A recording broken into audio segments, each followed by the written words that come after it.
Whether you come to Napa Valley for the wine, the scenery, or the tall apex curves and winding bends of Sonoma Raceway, we're glad you're here. Race 15 of the 2022 MPI Cup Series brings us to Northern California for a true test of finesse and endurance and a key opportunity and a ticket to the playoffs.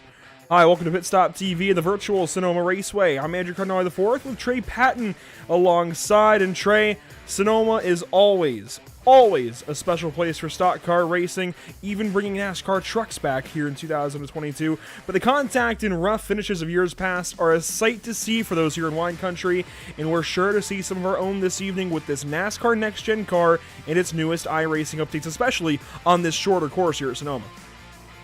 Yeah, it's going to be really interesting just watching some of these cars in practice. You know, these guys got to be very, very cautious on how they take these turns, because with my personal experience, they're very, very touchy, especially getting onto the throttle. So you got to watch your throttle points and how much you're actually turning, because there's a lot of room to go off track here.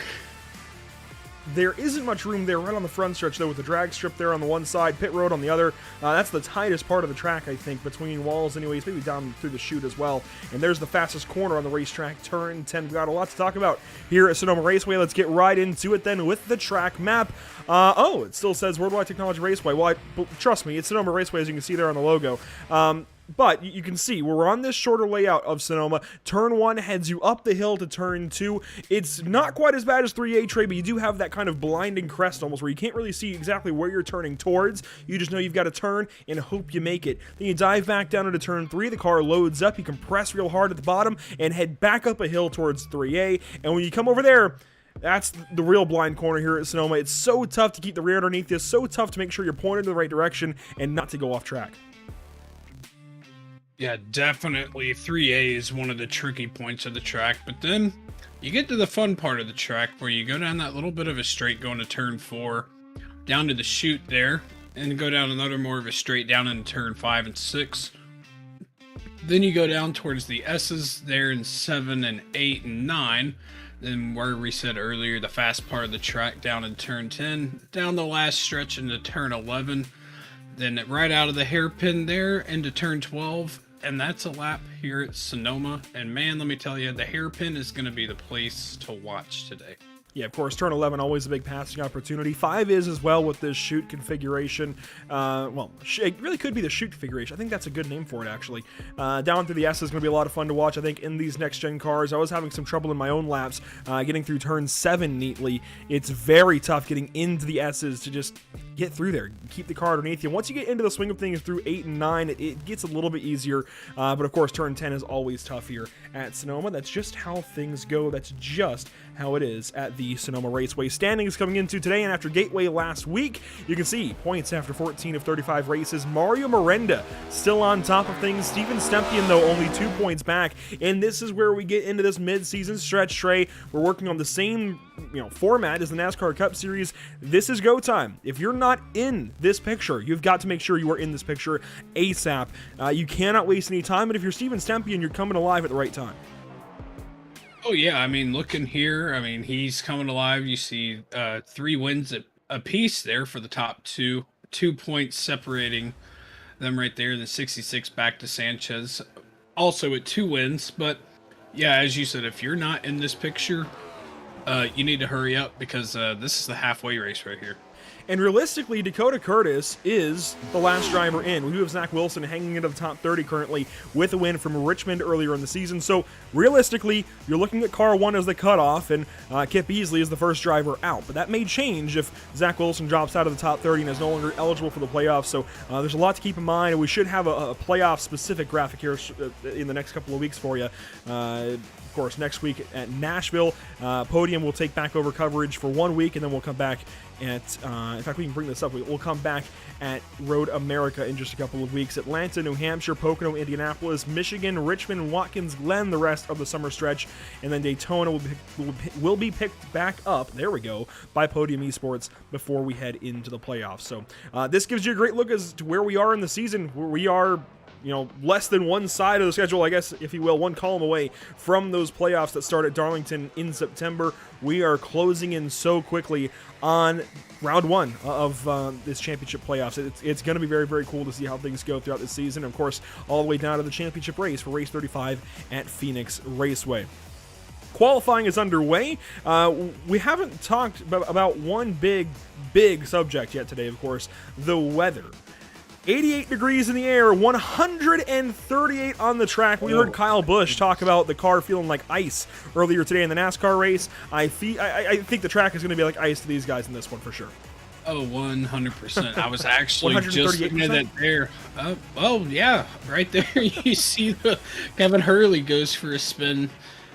And just, man, I was looking just even through practice and qualifying. These guys are slipping and sliding all over the place. You see Ryan Kendall here making his lap. And here we go. Here's a guy we know. Yeah, Justin Winters. Met up with him a few times in person. Great guy. He's coming down into turn 10, going into turn 11 here for his... Oh, actually coming into pit road. Bill Schooner over on track as well, as he'll come around and wrap up a lap. It looks like he will go from 20th to... I guess he'll stay 20th, actually. That was already his third lap of qualifying, so these guys only get 2 laps. That third lap is kind of a dead lap for them. Sean Kalis, though, with SK on board, but also Kalis Synthetics, more importantly, will go to the 20th spot, moving Schoonover back out of the top 20. 26 cars have taken a time so far. We'll get that weather graphic out of the way, and you can see them all properly. Chris Shoemaker is the slowest of the bunch so far, Trey, but Warren Kyle Keith is looking to move ahead of him. Yeah, Warren Keith, I know he's a sucker for these road races. He loves running them. I know he's just a really... I guess a road guru would really be a word to describe him. You see, he's getting every bit of those rumble strips there. He's going to come in, apex there. You see him get a little airborne, perfect line through there, and he's going to go into the chute here. Going to have an early apex, going to get in there. Now we're going in to what we call the fun part of the track, or what I call the fun part of the S's, and he's going to ride those apexes all the way through, get an early apex here. We have an onboard. You can see how bumpy this track is. He actually took a little bit of the grass there, so he might have gotten an off track, and if that did, that's definitely an off track right there. But he'll have enough time to get one more lap in, so hopefully he can rebound that and try and wheel this thing back up and see if he can get him on a good spot here, because he does not have a lap on the board yet. And Trey, you joked with me a little while ago saying that this was the only name you knew of the field. Well, actually, his time counts, interestingly. He goes 10th on the board, and that was his last chance to do so. So it's a good thing he got that lap, and I'm surprised that counted with as far off track as he went in turn 10. But you mentioned that Warren was the only name you recognized. He's a pretty decent pick, actually, I think, in this race. I don't know that he's going to be a race-winning pick, especially with the track the way it is. I think maybe track position is going to be a big deal, but he's certainly a pretty good pick to at least put yourself in the top 10, and I mean, he's in the top 10 in qualifying. Yeah, look in there as well. I mean, I also know Dakota, obviously. A lot of us, in the sim racing industry know Dakota, and I feel like he's a solid pick anywhere, but just looking through here, looking through the field, I mean, it looks like it's pretty tight. Yeah, Rogers, right now, he's got a 19.4, so that's going to put him now. He's 20th, chasing Kip easily. And he could have a heater here. He's got one more chance. This is his last lap. You're going to see here he's going down the chute into turn, I believe this is turn 6. We're going with turn 5. And that's actually a great thing to talk about, actually. NASCAR has taken NASCAR and Sonoma both have taken an interesting, I'll say, way to name number the corners here. And I know I'm taking an interesting way of naming the track up there at the top, but you can see we're calling turn 5. That bottom of the chute is turn 5 in this configuration. I know it would be turn 7 with the carousel and the long course, but right. If you go consecutively with numbers, as NASCAR does, especially NASCAR simplifying things usually, that should be turn 5, let's be honest. Turn 6 there heads you back towards the S's, 7, 8, and 9 through the S's, and turn 10 at the bottom. It just flows more numerically that way. As Rogers just goes faster, he goes up to 16th, so I mean, he at least picked up. Yeah, looking there, I mean, he did have a better lap, so We have about 15 seconds left of qualifying, so I don't think there's anybody left on track. So I think what we've got here, so it looks like Daniel's solidified himself a pole position. Yeah, we had Daniel Michel start from pole, I believe, last week at Gateway. Not dominated much of the race, but he was always one of the big parts of the race, I suppose. One of the big players in the race. Unfortunately, lost the race late to Steven Stempien, and we had Daniel win the NASCAR Cup race here earlier today. So, I mean, he's got to start from pole and hopefully win this race for car 25. In fact, Mario Miranda, not here this evening, points leader coming into tonight, already shouted out Daniel Michel is a potential guy to dominate this race. So definitely a lot of pressure walking on car 25 for this one, as he will start us off from the pole. Let's take a look at our entire field rundown, I suppose, our entire grid here, getting ready for race number 15. Daniel Michel, who won our, he won the pole tonight, is starting alongside his teammate, Lawson Peel, who won our very first race that we covered here with MPI. That was back at Circuit of the Americas, Austin, Texas, way back, and I want to say round number 6. So watch out for that entire front row, whether it's Michel on the inside or, well, Lawson Peel there on the outside. He's got a road course win earlier in the season. Steven Stempien is on fire lately. He's got 3 wins of the season now. He starts from 3rd, and Joe Sanchez, who's also looking good lately, starts from 4th. So a lot of big names up front. Kevin Hurley, one of the newer drivers to this field, it's been here before, but is newer this season anyways, starts from 5th. Curtis Kelly's from 6th. Starting 7th is Wyatt Brackett. 8th, Alex Muscarella. And to round out your top 10, it's Cody Kinsey. And look at that, car 1, Dakota Curtis. Starting inside number 22, the the 22, starting 11th, Warren Keith. To his outside, Richard Swavely. 13th, we have Brandon Banks. To his outside, we have Chris Shoemaker. Starting 15th, the 01 of Parker Bland. And to his outside, we have Ray Rogers. 17th, Jesse Whittington. Justin, is that Irby? Justin Erb. Sorry, I got a little whack there with the graphic. Justin Erb will start from 18th, as you mentioned. Shoemaker 19th, then easily 20th. That part's on me. You can see here 21st will be Ryan Kendall in the car 68. Then Justin Winter starting from the 22nd starting spot. Garrett Brown starts from 23rd. Then it's 24th for Joseph Mahar. Starting 25th this evening at Sonoma, you'll find Brad Fulham in car 45. Sean Kalis there to his right side in car 43. And to round out your top 30, you'll find Bill Schoonover in car 9, Justin Hendry in car 11, then Isaac Mock in car 29, and Dustin Reeves in car 6. Rounding out the rest of the field, we have James Kunkel in 31st, Travis Stevens 32nd, Casey Knighton 33rd, Charles Feltz 34th, and rounding out the last row of the field, we have Chris Proger in 35th and Logan Sturgeon in 36th. 36 cars ready to go for 75 laps. Let's talk about that race distance, actually. You and I actually noted, literally last night, the truck race seemed a bit long here at Sonoma. 75 laps. That's the distance we're going tonight. 200 miles thereabouts, which actually, no, I think it's 150 miles. I think it might be 200 kilometers maybe. 150 miles here. That's quite a ways for road course racing. Oh yeah, it's definitely a distance. This is going to be a race and a test of patience and attrition. As you see the weather graphic there, it's went down a degree since qualifying, so I mean it's cooled down, but not much. Yeah, not much at all. Still very, very warm here in Sonoma, California, as we come down to the hairpin and get ready to go racing then for 150 miles. Daniel Michel on pole, Lawson Peel outside pole, and we will come down to the starting zone at Sonoma Raceway. Waiting on the green flag from high above. There on the front stretch, Barney's got it in hand. And we are waiting. Green flag in the Sonoma 200.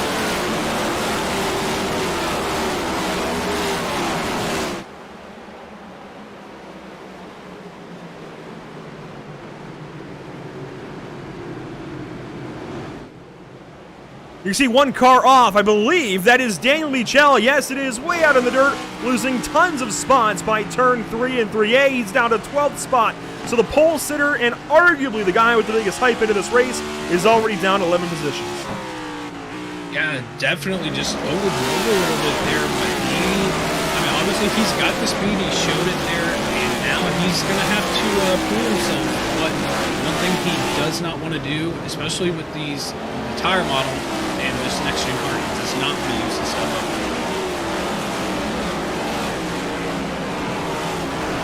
down into turn 6 and 7 here, going through the S's. You can see they're all starting to span out, more single file, more or less here. There, you see the front of the field going down to turn number 10, down the straight here into the hairpin, turn number 11. And you can see it there, the gap between first and second.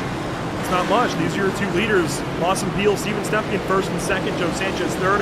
It's Curtis Kelly in the fourth spot, and one lap will go complete here at Sonoma. 2 miles already in the books. Ooh, one car way out wide. I think that was Shoemaker out of turn 12. Nearly got the wall. This is a good look at the entire field coming by the start-finish line, completing their first lap of action. There wasn't much that went on that first lap, Trey, but one that stands out to me as losing a lot of time is Ryan Kendall. He's down in 36th. He did not start there. In fact, he started from the pit lane, it looks like, because his name is not loading in. His graphic is not loading for us. So that indicates that he started from the pits in car 68, and there is an issue ahead with Dustin Reeves and more as they are collecting each other there through turn 2. Wyatt Brackett now in trouble in car 10. Out of the chute. This part right here, so coming out of the chute, this is a very difficult place, because if you're not running, you see, not quite sure who that was. It was Parker Bland. Parker Bland went very wide there out of 5. But coming out of the chute right there, if you're not paying attention very well, I mean, it's very dangerous there, because there's not much room. Not much room, but these are fun guys.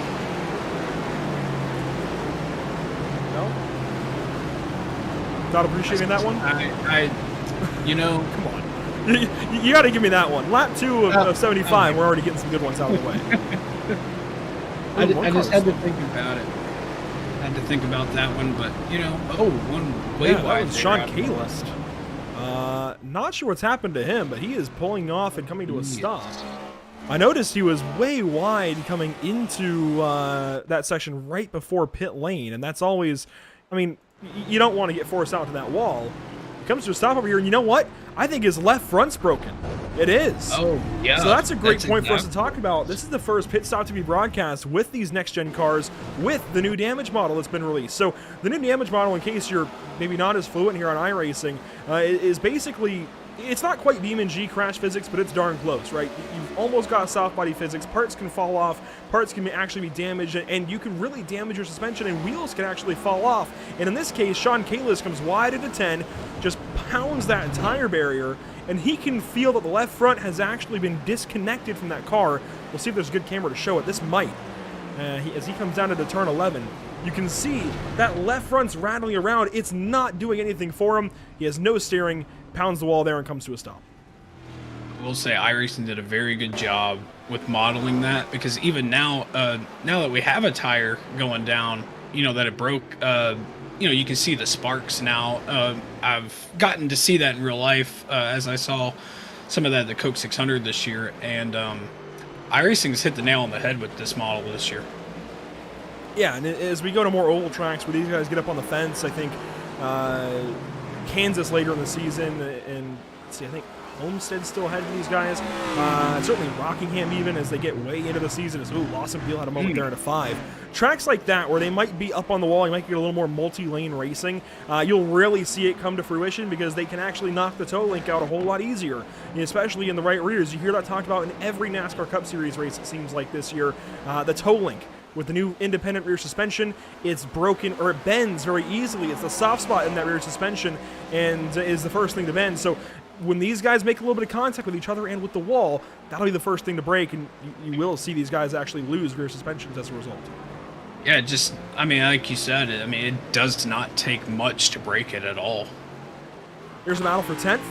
Chris Shoemaker taking a bit of a wide line into the hairpin, and you've got this guy, Warren Kyle Keefe, on the offensive. Now, I'm sure Emerson talked about it last week at Gateway, but seeing as how neither of us were on that broadcast and neither of them are here with us this evening, let's mention the fact that Warren Kyle Keefe has gone from car 42 in a Chevrolet to car 22 in a Ford Mustang. So a bit of a switch there. Kevin Hurley actually rejoined the series as Shoemaker now goes wide, and he will lose that spot and more.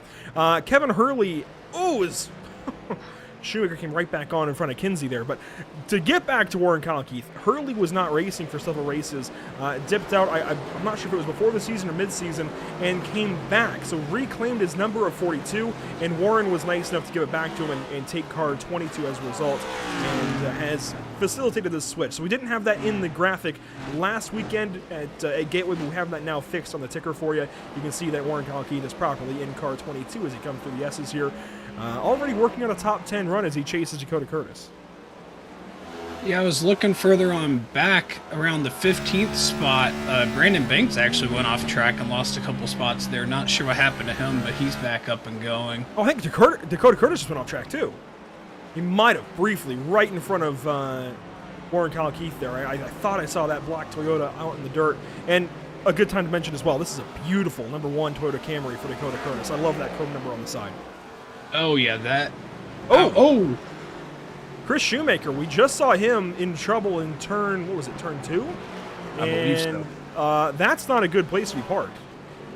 This is right into the pit entry. That is a very terrible place to be parked, and he will finally take the tow and go back to the pit lane.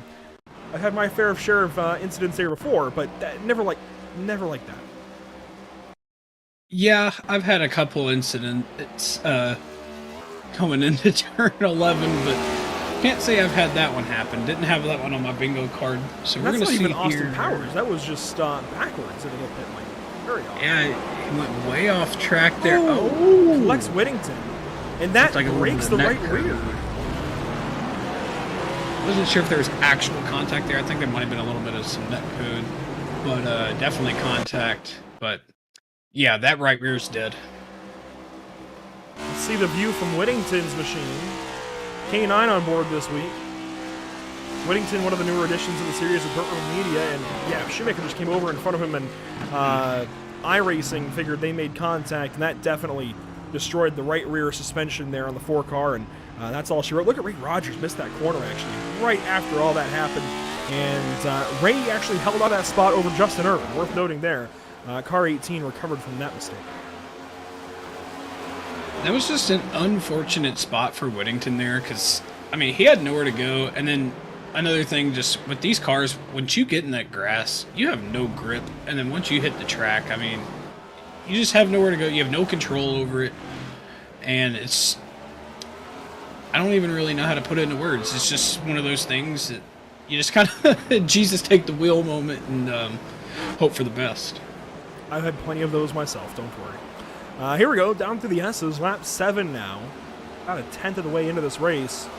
And not quite halfway through stage 1, Daniel Michel, who had that issue in turn 2 on lap 1, dropped down to 12th position. Well, he's up into 7th, and he's chasing Alex Muscarella. Now, Muscarella's been fantastic on ovals lately, but this is a bit of a different game here, Trey. And this car has been completely different. It's favoring certain drivers and not others. This might be the great equalizer, these road courses. Oh, yeah, 100%. I mean, you just saw how much ground he gained right there on the 48. I mean, just going through the hairpin, and now you're going to see it probably up through 2, maybe into 3 and 3A. I've been watching him the last couple laps. You're going to see he's just going to be right on that right rear, and I think he's getting to the gas a little bit later, so he's sending it in a little further. Got in the grass a little bit there, but honestly, in that particular portion, it's actually a little bit faster. So watching as these guys work down to turn 4 now. Easily my favorite corner here at Sonoma. We haven't talked much about it, but as you can see, Michel got real close to that turn 4 wall. That's why I love it so much. As you can see, Sanchez and Hurley battling down to turn 5, and I believe that's Hurley taking a spot away from Joe Sanchez. So position change for the 4th position, and the 42 is working his way up, and now Dakota Curtis and Warren Keith go after it. Oh, and that was real close. Yeah, they're going to be almost side by side there. Dakota is definitely trying to run him down, but they just Warren just got that spot. To move the 22 into 9th. Oh, Michel, problems. Car 25. He is flipped. Upside down. I wonder if he hit the pit wall. Wow. Catastrophe for car 25. That just threw a wrench into everything. It spells itself there on the side of his car. Oh my goodness, this is going to be a big one. I got a sneak preview of what happens here down to turn 11. Wonder if he went off track. Not quite. He's going to have a massive run here through turn 10 on Muscarella. Muscarella's behind Sanchez and might have had to check up a little. No, didn't have to check up. And Michel just misses his braking point, and oh my goodness. It's the back of the 48 and greens into the wall. The entire front clip of that car just gone. Not even the front clip, the front end, the hood and everything.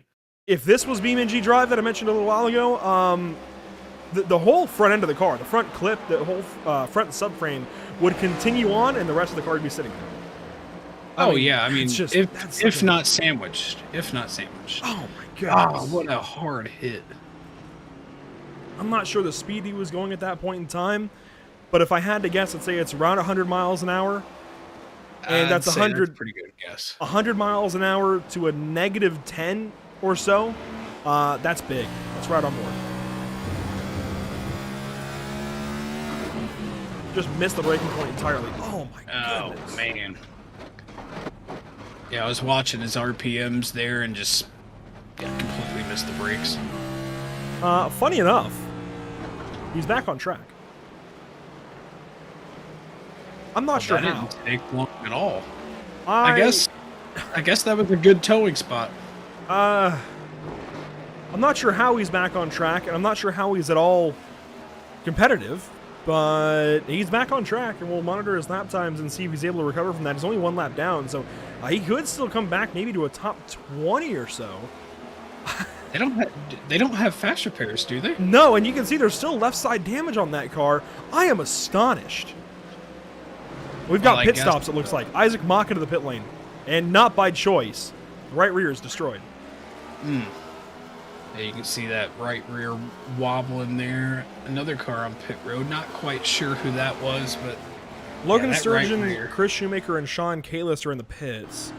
Michel is now 33rd. I would like to find this issue for Isaac Mach, and it looks like it's going to be turn 10. The trouble spot, certainly, so far. Yeah, we're going to see here. He's going through the S's there. Everything's fine. And then we get down here into turn 10. Runs off the track. Oh, hit the tire barrier. That'll do it. So problems for the number 7.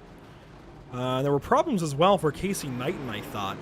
Maybe he was just getting past here as he lets a few cars go by. Yeah, it looks like he's just getting past and facilitating that pass through turn 11 is... Yeah, those cars went by pretty quickly. So Casey Knighton in car 84 lets them go.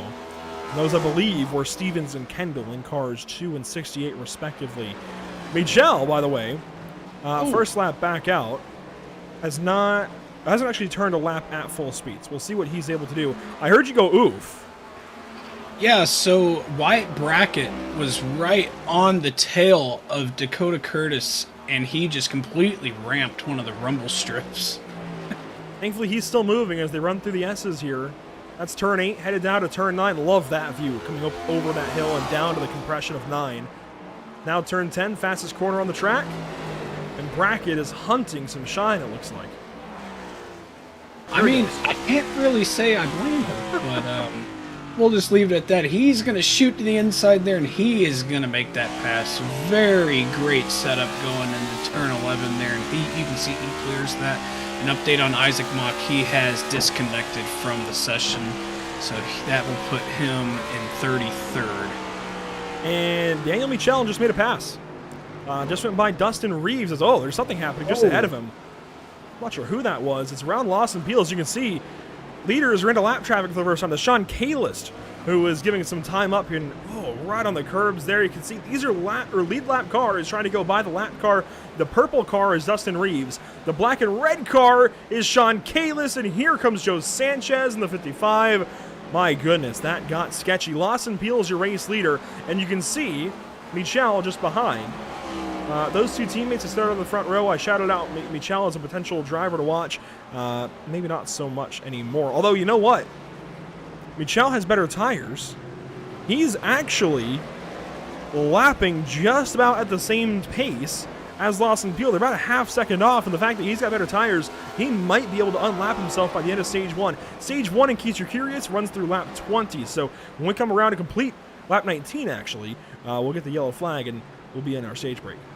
I was actually just about to point that out with the lap times and tires. So Michelle's last lap was a 118.2, and our leader was a 118.8. Well, I guess we've hit a pause there. No, we're good. Not gonna lie, that had me a little concerned as this is on board with Michelle. This is a bizarre situation. I've never seen a car flip and maybe be in contention to still finish in the top 20, especially on a road course. Yeah, that, I mean, like I said earlier, did not have that on my bingo card. We thought his night was done, but I guess the iRacing gods had other plans for that machine, and he's still out there wheeling and dealing. I mean, that left side damage doesn't seem to be a factor right now at all. I thought he was going to miss his brake marker again, but looks like he was able to get that in there. Yeah, I was about to say, that battle right there is just really heating up. I haven't seen Curtis Kelly run this well since Talladega, and that's no slight at him. He just hasn't been in this kind of position. As you can see Chris Shoemaker stop there at pit exit, letting these leaders go by. As Michel misses the turn 2 braking point, he will go off track and right back on in front of Stempien. And Michel's got to be careful here not to hold up Steven Stempien in this battle with Curtis Kelly.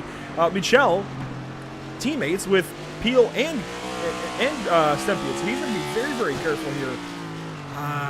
As actually he charges turn 4, pulls back away from the 81 car. This is such an odd situation in general. And I do see Mario Miranda out there. I suppose if a 99 won the NASCAR Cup Series race, and the 99 isn't here today, then Daniel has to have the best chance, and iRacing has to be on his side here. We've got to somehow find a way to keep the 25 car in this race, even though he's a lap down. I mean, that would be very coincidental.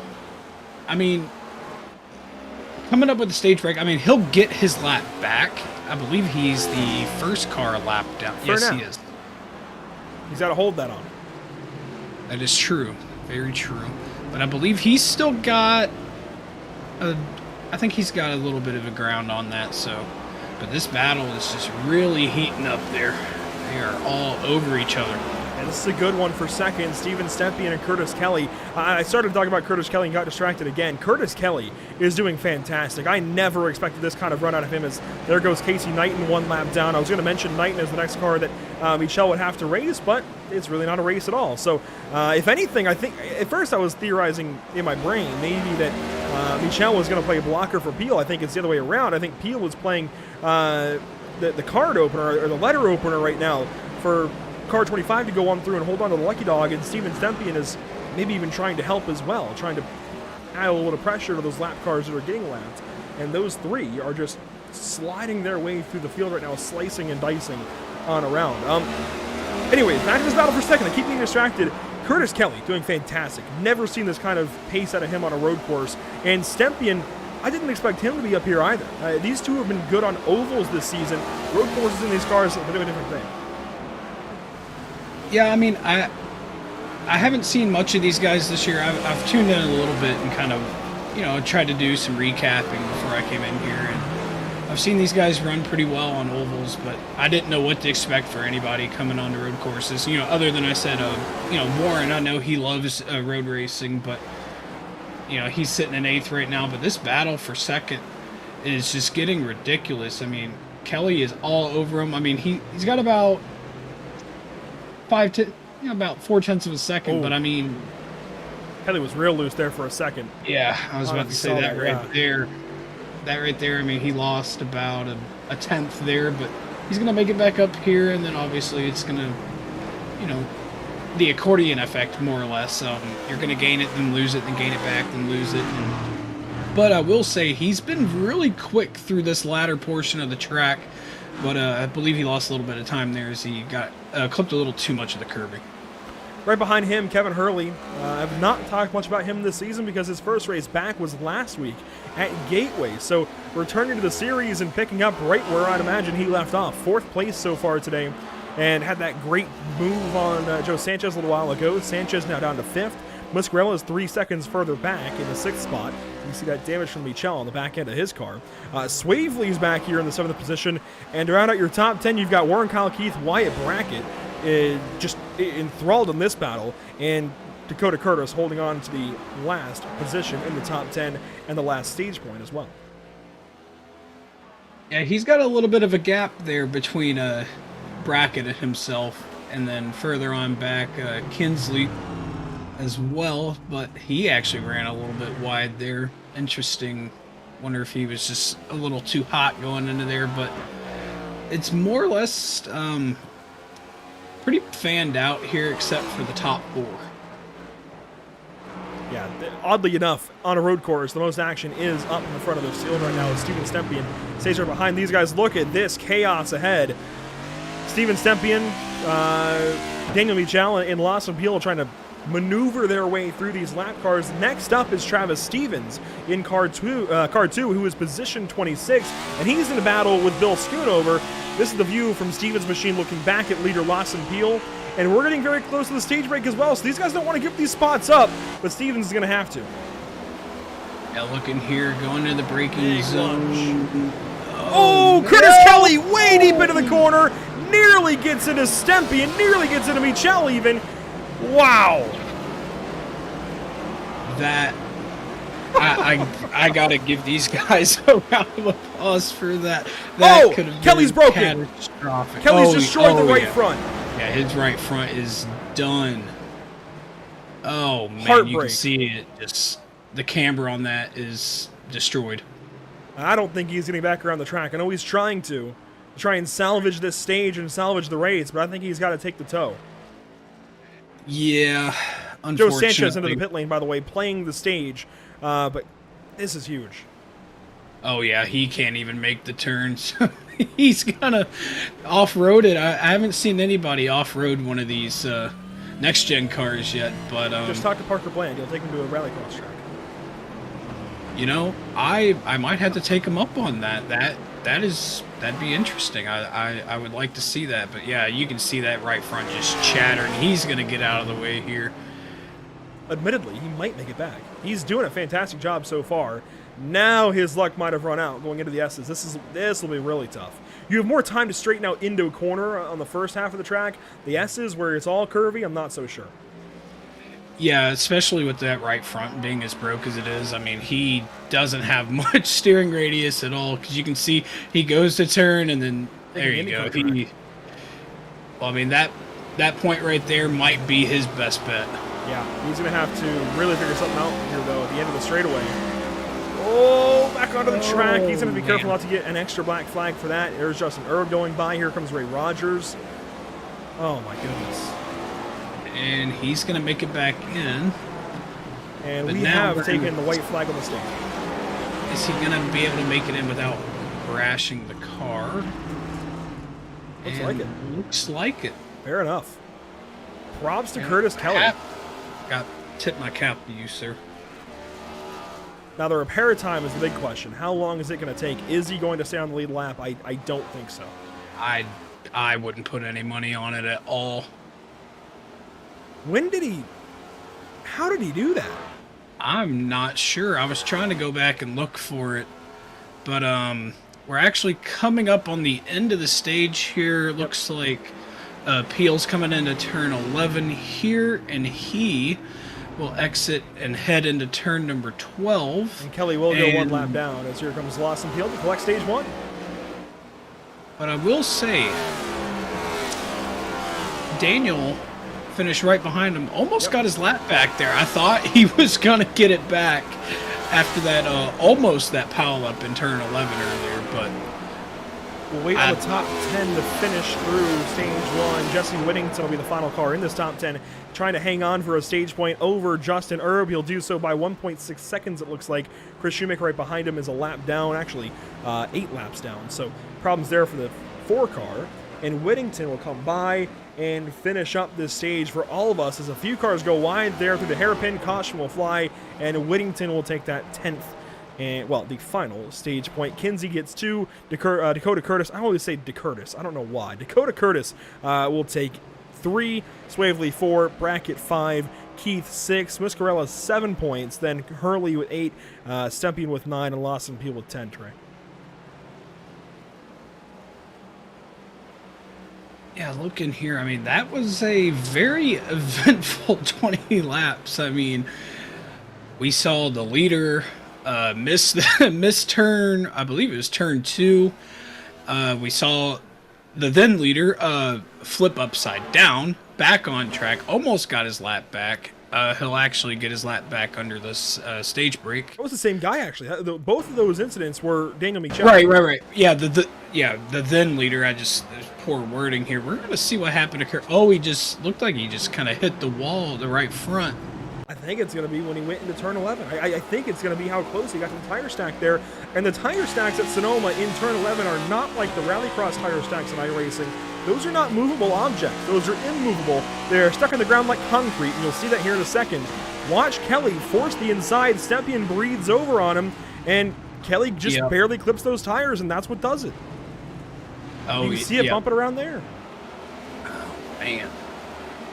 That's why he nearly hit Stevens. I don't think he knew it was broke yet. No, not as badly as he figured out it was, yeah. He didn't realize the extent of the damage, realized it pretty quick in turn 12, and then again in turn 1. Oh, man. Yeah, that is definitely not what you want to see at all, but props to everybody involved in that. I mean, they did a fantastic job trying to save that. He's still sitting on pit road. We're going to need another look at it, so... As you can just see there, they're starting to stack up. He shoots it way to the right side and just tried to send it in there and just... It almost worked. Almost, but almost only counts in horseshoes and hand grenades. So it almost works there for Curtis Kelly, but not quite, as he'll have to take the damage and come into the pit lane, get that fixed. He's already 2 laps down as the leaders will come down to the pit lane this time from the safety behind the safety car to the safety of the pit lane. Lawson Peel is in. And we should see everybody come in, I would imagine, as this is a good look. You can see cars peeling off there. We don't have a great pit lane camera, it seems, but you can see most everybody coming in. Oh, yeah, mostly everybody coming in. I think we saw the 55 of Sanchez. We saw him pit before the stage break, so he's going to stay out. I believe he will be the leader. Yeah, playing that NASCAR strategy where Kyle Larson stayed out to win Stage 1 and tried to go for it in Stage 2, but the rest of the field just about came in before Stage 1 completed to get tires and put themselves in a position for Stage 2. That's what Joe Sanchez is doing here. We'll see if he does that again for Stage 2 as well. Lawson Peel, though, wins the race off pit lane. Yeah, I can't really say I blame Sanchez for that, though, because at a track position is key. Especially with, once we're going to get everybody stacked back up, if you're in front of it, if you're not the one to cause the issue, if it happens behind you and everybody stacks up and you're able to gap it, you're golden as long as you hit your marks. So that strategy for him might work out, and as you said, it might be the race-winning strategy. Well, it usually is in NASCAR, right? It's hit before usually, stage, right? To position yourself for the next stage. So very well could be the strategy to play here at Sonoma. Let's go ahead and go and dial up Stage 1 winner, though, Lawson Peel, who had an eventful road to this stage win. Not as eventful, though, as some of his teammates as Lawson Peel collects Stage 1. Lawson, how you doing out there? Pretty good. I think that was actually my first stage win of the year. I know I've got 2 wins, so it was, would count as wins in the 3rd stage, but I haven't won a first or second stage all year. The first one for me. How much did you have to pay your teammates to go off track in turn 2 on lap 1 to give you the race lead? I really hated to see that happen.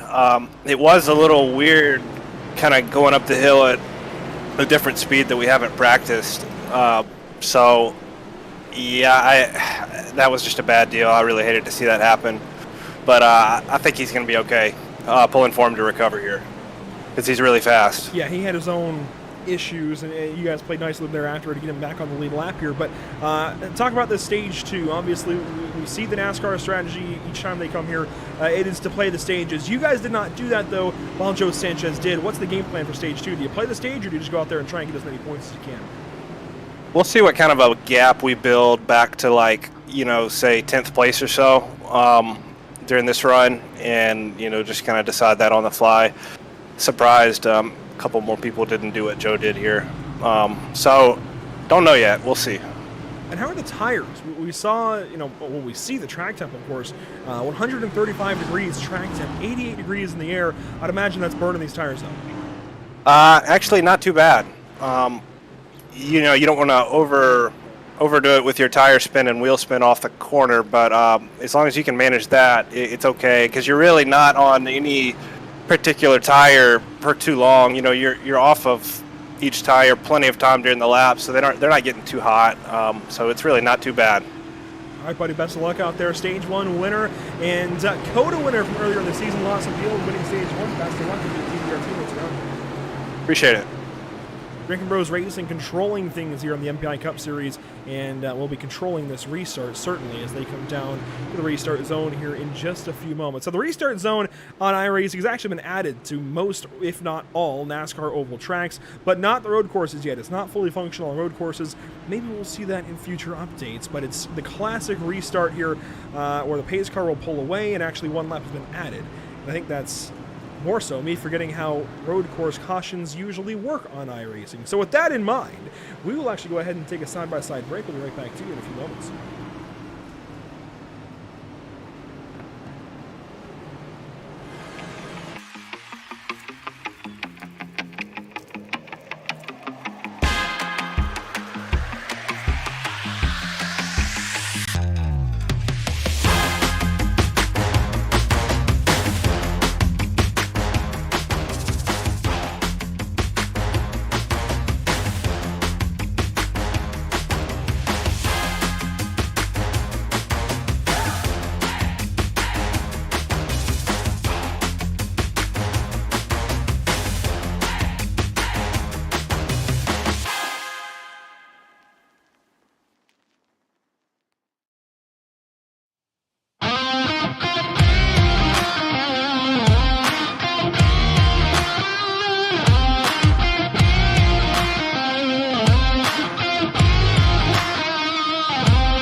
This time, the pace car did pull off, and we will go back green flag racing here in just a few moments, as it is Joe Sanchez in control of this restart. Heading down to the restart zone, you can see the pace car officially in pit lane this time as we come down to the restart. Green flag waiting for us down here. Green flag is out. We're back racing at Sonoma.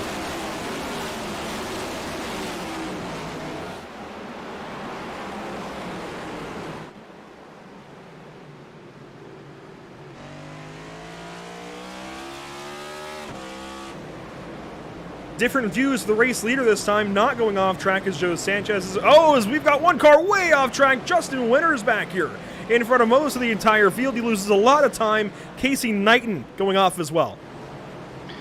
Yeah, actually, one thing I did notice on that restart, looked like Lawson Field, I don't know if he missed the shift or spun the tires, but he did not get the restart he wanted. I mean, he's still secured, and I believe third right now, but definitely lost a lot of ground that he could have made up. Look at this view through the entire field. Coming on down to the S's. Warren Kyle Keith a bit offline. Lets a pass go for Wyatt Brackett, I suppose.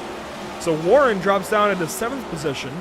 Brackett moves into 6th. Kevin Hurley hanging on to a top 5 as our leaders are down into the hairpin. Bit of lock up there from Joe Sanchez, but he will come onto the start and finish line and lead his first green flag lap of the day. Yeah, Sanchez really making that strategy, you know, the I guess we'll call it the NASCAR strategy. You know, really worked to his advantage right now. He's worked out almost a second lead to Steven Stempian, and I mean, like I said before, as long as he can keep that car on track, I think it's going to work out for him. Fulham slow into turn 1. Oh, his right front's destroyed. We've seen a lot of that today. I wonder if he hit one of those tire barriers. Justin Erb now off track in turn 2. Beautiful 24 car. Unfortunately, his day is going up in flames. You know, I appreciate that one. I don't think Fulham does, though, as the Monster 45 is having troubles out of turn 3. He just cannot turn to the left. That right front is destroyed, now holding up Dustin Reeves, and I believe that is 75. Charles Felds that went by. Go back and see what happened here to Fulham as we wrapped up the first lap from the restart. Oh, it was before. It was before the hairpin. We'll see it here. Going through turn 9 and 10. He goes wide. Who was it that did that earlier? That was Was it Shoemaker? it was Shoemaker or Isaac Mock. I can't remember. I think it was Mock. So based off of what happened with Mock, I'm going to say that that 45 machine might be done. Well, he's pulling the Curtis Kelly strategy, who is back on the track, by the way. We'll update you on that situation in a moment. Here's Brad Fulham coming through turn 10 again. He's pulling the Curtis Kelly strategy of driving it back to the pit lane. I respect it. I just don't know how well it's going to work, as he'll come down into the pit lane and get service in a moment. That car is junked. I mean, he got the right front and the front. As far as Curtis Kelly, here's the 29 car. He is in position 30 now after that caution. The caution really helped him. If you're going to have an issue, you have it right before the stage, I suppose. Oh, man. Yeah, Shoemaker got some trouble in front of him. Curtis Kelly is now 5 laps down, so officially out of the running for this race, but at least still in the race to collect positions over drivers who do exit early, like we've seen with Isaac Mock and Logan Sturgeon and others. Dustin Reeves, by the way, the last car running. He is 34th. Sean Kalis is 33rd. James Kunkel in the 32nd spot. And Chris Shoemaker is in 31st. Curtis Kelly there in 30th. And to update you, more importantly, I think, on Daniel Michel, who is now back on the lead lap, he is 20th spot. Just behind, you can see the 24 car of Justin Erb, but his times are not that bad. They're about a second off where they should be, I think, but that's really not bad here on a road course. No, not bad at all. I mean, obviously we know he's got some damage, but, I mean, with where he is now, knowing that we're going to have another stage break, could he potentially maybe be trying to save some of his stuff for later in the run? I think it's just the damage. Remember, he's still riding with that damage when he flipped. I mean, that's true, but I mean, we saw earlier when we checked, he had fresh tires too. Yeah, and might have got some contact there with Justin Erb. The damage is about the same as it was. The times are about the same as they were. I don't think much has changed since then. And the times at that point in time, Trey, they were about with the leaders who were a second off of their own pace. So they were a second off from tire fall off. So he's about 10 laps into a run, if you will, as far as speed. And that's from the get-go of the run as he goes off in 10. Very sketchy there as he passes Garrett Brown. But even clips a cone there. What did that cone ever do to you? As Joseph Mahar comes in. There goes Brandon Banks along by. A lot of smoke there into the hairpin. A lot just happened. Yeah, usually when it goes 3 wide like that in the hairpin, usually doesn't end well. Brandon Banks gets that spot over Mahar. Garrett Brown loses a spot to Justin Erb as Michel will now work on Justin Hendry in car 11, position 17. And he's going to do it. Hendry will go off. Whoa, good catch. Oh, good catch. You're taking a lot of words out of your mouth today. I know, man. All right, back up to the race leaders. Joe Sanchez still leading. Steven Stempian still second. Lawson Peel third. Muscarella fourth. And Hurley hanging on to a top 5 still.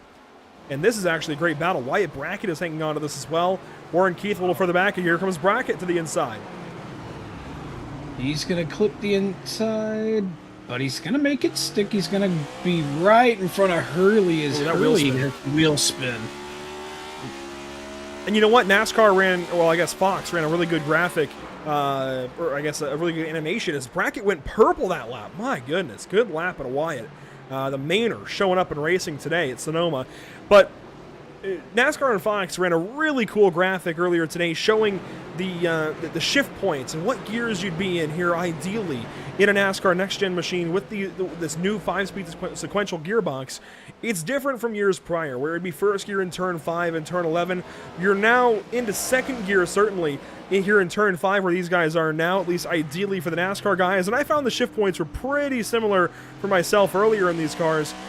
Maybe first and 5 if you really have to check up in a battle, but you have an option in turn 11, I feel like, Trey. I don't know how many laps you've run with these cars here, but you have an option. If you run first, you can maybe get a little bit of better acceleration, but you're going to burn those rear tires off. If you keep it in second, you're going to be better on the long run, but you might be a little bit worse on acceleration.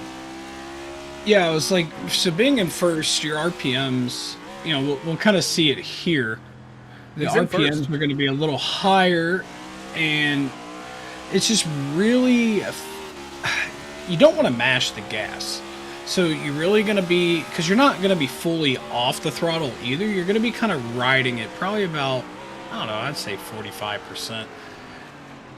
Kind of just going through, you're kind of, I guess, trail braking, kind of doing both. And then you're just going to ease back into it, because we saw there with Hurley, I mean, that's just kind of one of those, oh, really loose there, Wyatt. Whoa. Keep a hold of it. That's going to be a wall. And that's likely suspension.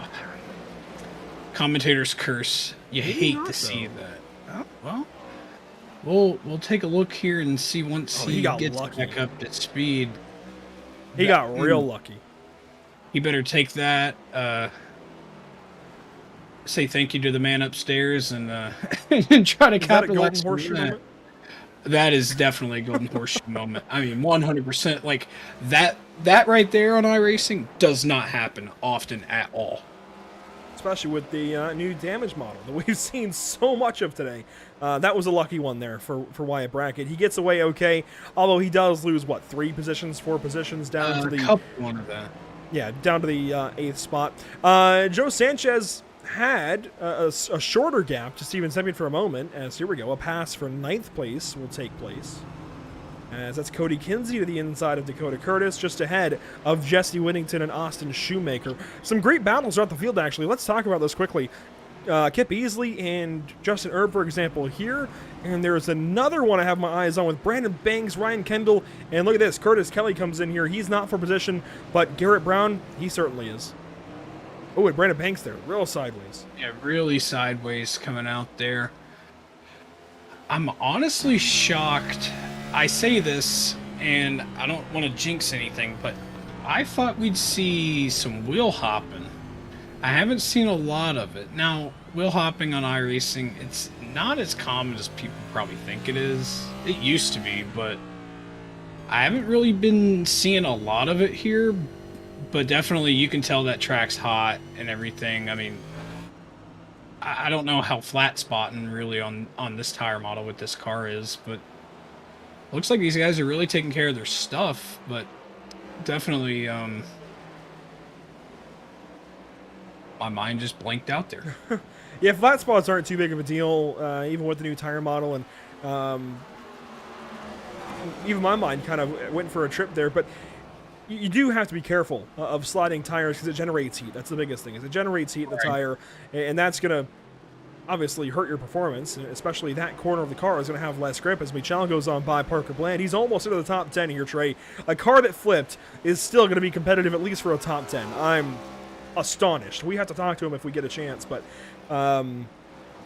back to where I was going with that. The tires are definitely something you got to take care of, but it sounds like these guys are on a really hard compound this week. I know a lot of drivers were talking privately in other Discords and such about how hard these tire compounds are at Sonoma and how much tire life they got, and honestly, it sounded like some of them were finding better lap times later in a run if they just kept on the old tires. Even taking fuel but staying on old tires seemed to work better in these NASCAR next-gen cars, which is baffling. But if it is that hard of a compound, almost like a GT tire, you and I know, we run endurance races, sometimes you do get better laps later in a run. You burn it down to a good spot of the tire, and you just pick up some, it's random speed you find sometimes, you burn a tire down. reminds me of a double stinting like Exactly. a Daytona. You'll run 2 hours on a GT tire sometimes, and you certainly don't run 2 hours on NASCAR tires usually. So if it is a really hard road course compound, I don't think it's that far off. No, not at all. As we see Wyatt Brackett, excuse me, Wyatt Brackett make a pass. I believe that was on Swavely. Yep.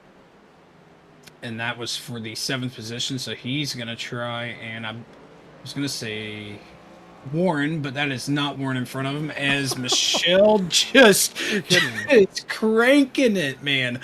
Purple time with the damage. I mean that. He is wheeling and dealing that car. I don't know how he's doing it. That might be the one flaw we've found so far for the damage model, admittedly. And I don't think that's even off base to mention. I think if you see a car flip, usually that car is done. In this case, he was lucky enough that the damage just rendered just right for him. He hit the wall in such a way, and I mean, iRacing's got a lot of situations to try and make these damage models work for, right? You've got Bristol Dirt now on the schedule. All of these road courses, with all of their awkwardness and oddities, and of course all the NASCAR ovals, Daytona, Talladega, the fastest of the bunch. Of course, Auto Club is very fast, very wide, has weird ways you can crash, and all the way down to tracks like Martinsville, even the LA Coliseum. So they've got to make these work for a lot of different things, as Austin Shoemaker had a bit of a moment there right in front of Michelle. There's a lot that iRacing has to get this right for, and every once in a while you'll find one thing that it's not quite right for, and that might just be the one oddity that Daniel Michelle got away with. Yeah, I mean, we were talking about the golden horseshoe with the Wyatt Brackett. I think that is a platinum horseshoe. Oh, 100%. I was like, I wouldn't even call that encrusted. Plat. Yes, like if he ends up, I took that right out of my mouth. Man, you are just stealing my thunder today. Yeah. We'll hopefully those of you out there get that reference. We'll let that one marinate, as they say. Killing it with these references today, man. Absolutely killing it. Well, we do have 40 laps to go this time by the start-finish line, and Michelle is up into the 12th spot. I can't believe it. He was flipped, what, 20 laps ago? Yeah, I mean, it's just, I don't know how he's doing it. And, I mean, he's got 2 seconds to Whittington right now. I mean, and he's, or 2:10. Oh. He's right behind him. Yes. I completely just I think he might have made up those 2 seconds in this lap. Yes, He might have been, yeah. And he's going to make this pass. He goes right on by Justin Whittington. That is unreal. I can't believe it. So that's another spot for car 25. I mean, that right there just shows you how fast he was. So right there, he was 2.3 seconds behind Whittington the start of that last lap. Now he's in front of him. Incredible. That's phenomenal.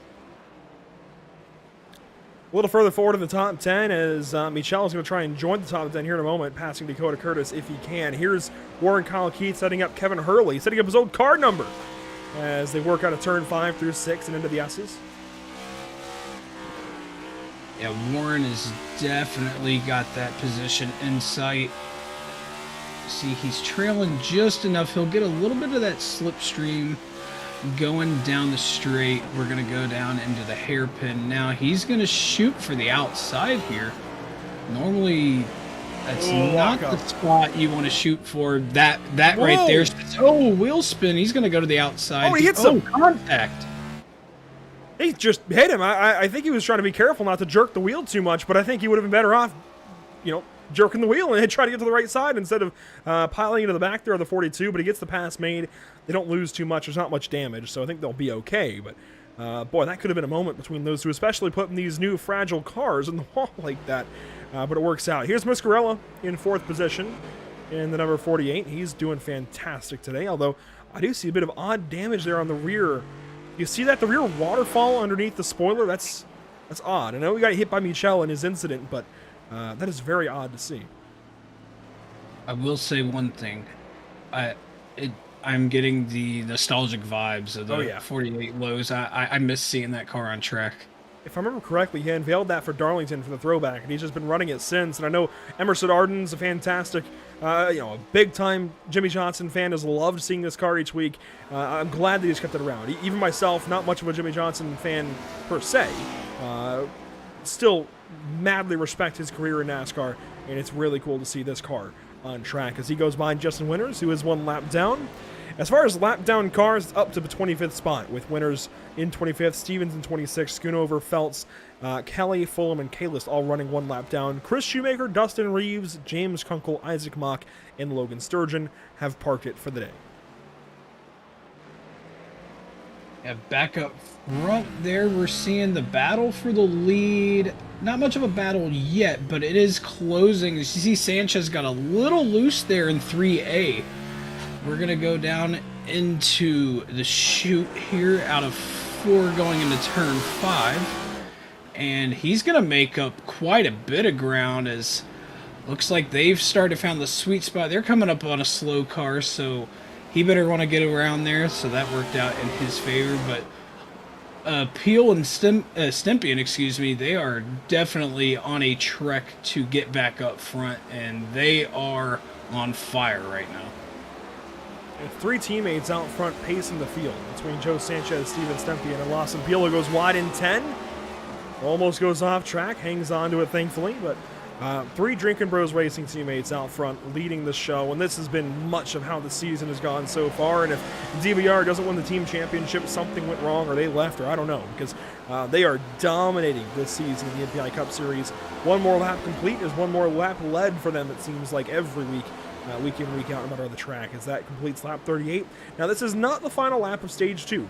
Stage 2 will run through lap 44 on to lap 45, at which time caution will be thrown. Contact.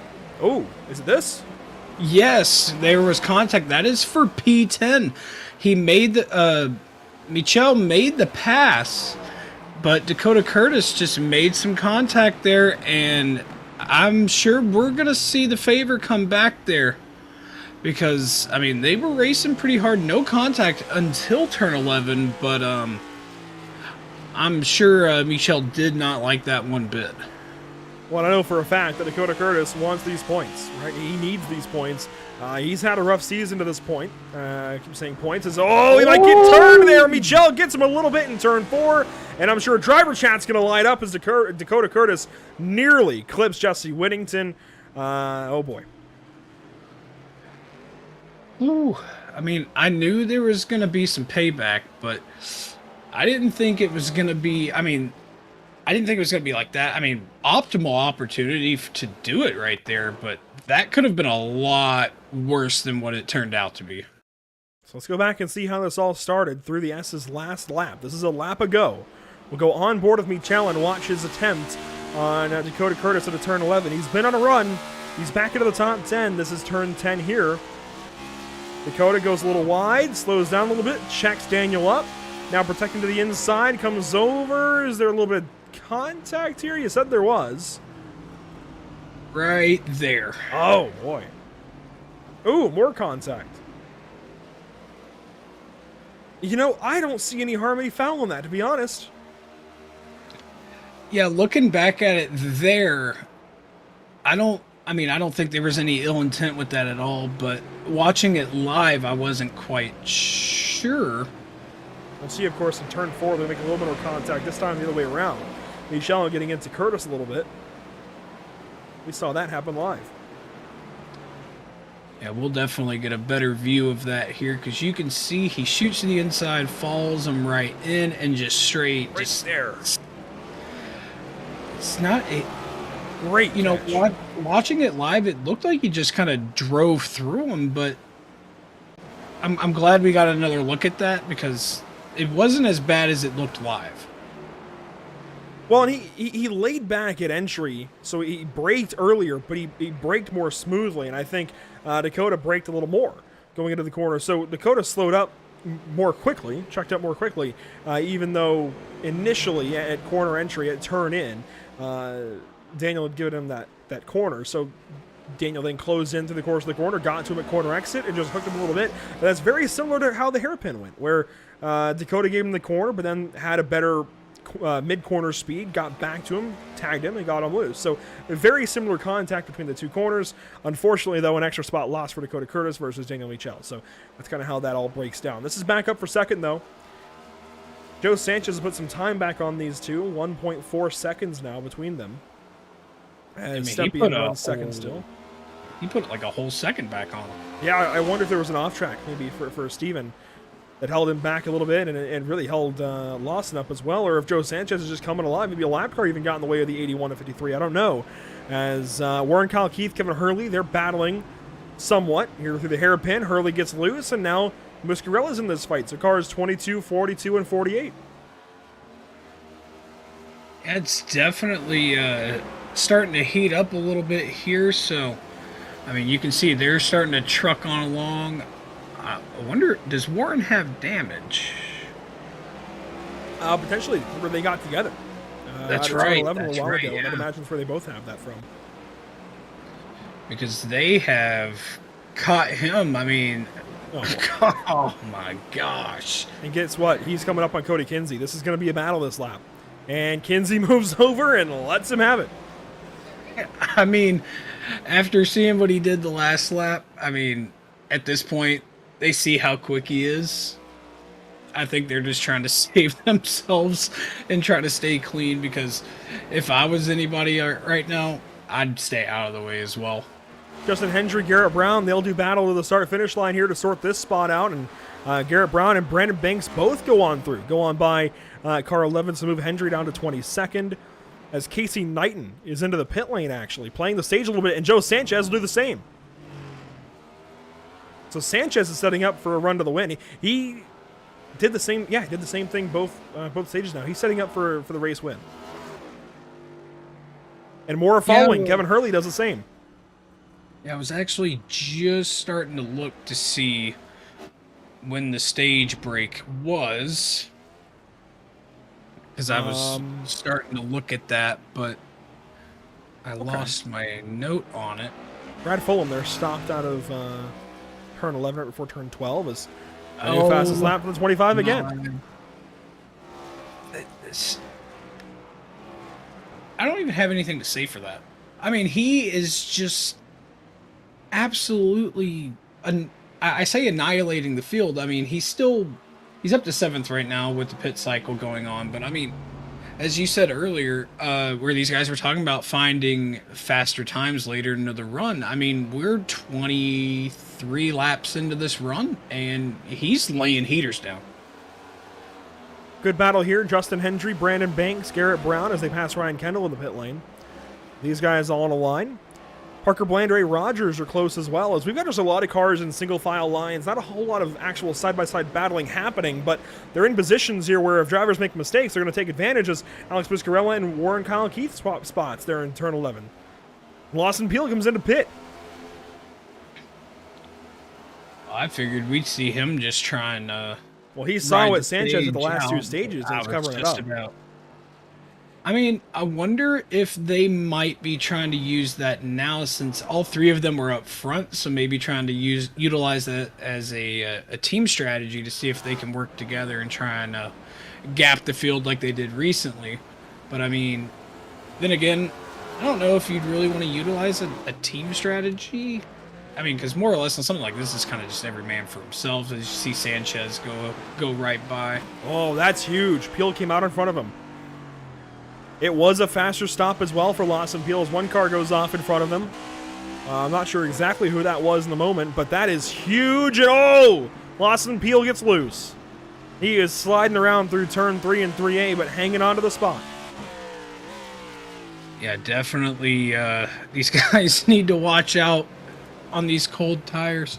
So you were talking about being in the box. His pit lane time was a 42.1 with a 14.5 second pit stop, and Sanchez was in there for 42.9 with a 14.6. So I mean, his total time was 7/8 tenths faster than Sanchez, which I mean, obviously you see there those 8 tenths made quite the difference. And that's going to be a race winning difference, I think. These two are so even on pace as Sanchez is going to look down to 11, and these are teammates. They're having fun at this point. It's not necessarily a race-winning, I guess, difference, as the caution does come out for the stage now. That will be the end of Stage 2. As Shoemaker claims the final spot in the stage. Peel actually got back into 11th, so it wasn't much of a battle for 10th. It was actually Dakota Curtis over Shoemaker for 9th. As the field comes on through, so Stempien, Muscarella, Keith, Brackett, Swavely, Michel, Kinsey, Whittington, Curtis, and Shoemaker are your Stage 2 top 10. Stempien, of course, most importantly, taking the stage win. Yeah, I mean, that's going to be, good for him. So I believe he will probably, I think once these pit cycles comes out, he'll be, probably 3rd or 4th? Around there. And there were 3 cars that took that alternate strategy. Lawson Peel, Joe Sanchez, and Kevin Hurley. Okay, so that would put him P4, assuming he wins the race off of pit road. Right, and there's also Alex Muscarella out there, Warren Kyle Keith, Wyatt Brackett that I think could potentially win the race off the pit lane, but will they? We don't know just yet.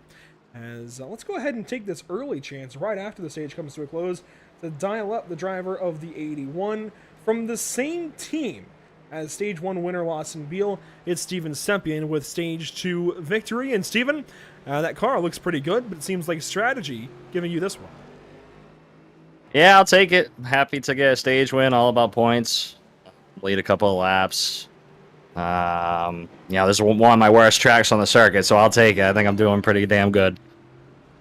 And it looks like, obviously you're taking the biggest haul of stage points for sure. Your 2 teammates, though, that you've been running this entire race with, they're trying to go for the race win to make sure they have the track position over you and everybody else. How do you feel about this run to the end?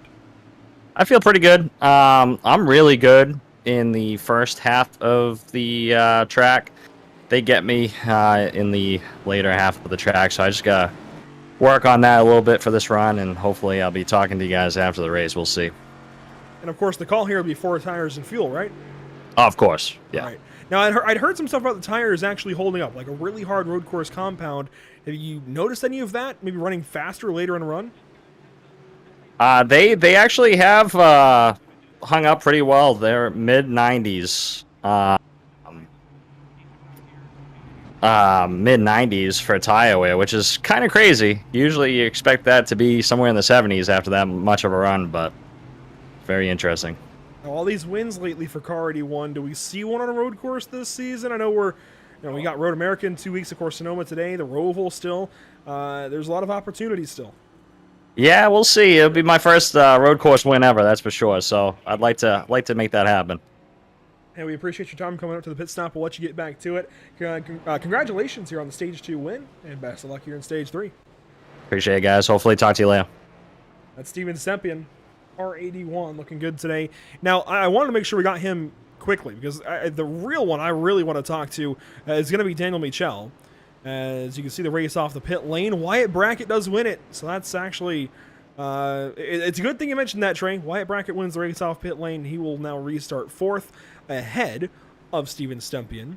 But car 25 is somehow back in this top 10.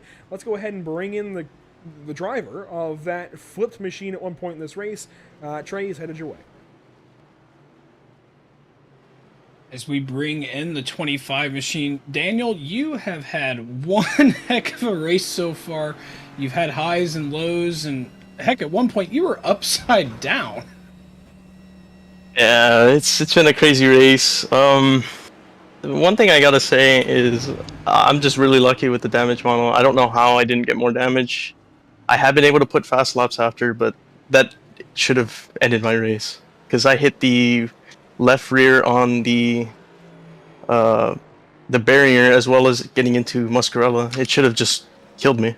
Yeah, we thought you were completely done, and then we looked over and you were running laps back. So with the damage model working in your favor, obviously there's still some damage on the car. I mean, are you down on horsepower? Is it all just aero? I mean, obviously I guess not horsepower. I mean, you're wheeling these laps out. So, I mean, is it affecting the handling of the car anymore? Is it better in a way? One thing I noticed is it's really hard to turn. So you saw when I tried to make the pass on Dakota, I went a little bit wide, he got into me. And then when I tried to save it, it just went straight towards him. I do want to apologize for that and the contact later on 4. I didn't try and get into him. I tried to lay off and make myself get a run coming off the corner following. And yeah, but it's a little bit tighter going into corners, especially 11. So I just have to adjust how I'm driving. Yeah, I've been keeping tabs on it, just trying to see how much you're actually putting into turning there. So I wasn't quite sure how much the damage was affecting that. But I mean, you were a lap down, was able to get back out luckily with the damage working in your favor, and then got the lap back, worked your way up from, I believe you were like 20th, up into the top 10, and now you're sitting P8 going into the final stage here with about 25 to go. I mean, what would you say your chances are to getting back up there and bringing it home? I'd love to make it. I know that I have the speed to run up front. I just made way too many mistakes in the beginning. But if the option is there, if I can get by some of these guys, I know Muscarella's fast, and I know Hurley, Stempian, all those guys ahead of me, just a lot of speed. I just have to think about it clearly. Don't try and send it. Definitely a lot of time left, and you've definitely proven your worth tonight as you've been wheeling and dealing that thing, laying down some heaters. So I'm sure there's going to be a lot of heaters left, and mainly, like you said, you know, just being patient and not making any mistakes. And I'm sure we'll be seeing you up front and maybe be talking to you after this one. Love that. Alrighty, so that is the 25 machine of Daniel Michel. He is currently sitting P8, and he's going to try and ride his road to redemption to see if he can reclaim that top spot. Car still on the racetrack under caution conditions. We'll get the restart next time by and have, let's see, 26 laps of green flag racing. And by all means, there's been a little bit of YouTube chatter, if you will. By all means, you see those bot accounts, please do report them. I'm not sure why we get hit with so many of them, but it's a problem all across YouTube. So we appreciate your guys' efforts reporting those bots and getting those out of the chat. While we have this moment, we'll go back PitStop TV side by side just one more time before we begin stage 3 in this run to the end of the race.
Right back to the restart zone. The iRacing.com safety car leaves the field in the hands of Lawson Peel and Joe Sanchez as we come back down to another restart. Through turn 12, Lawson Peel in control. He's your race leader. Joe Sanchez second this time. There's a stack up behind, but the field will go green. Green flag once again from Sonoma.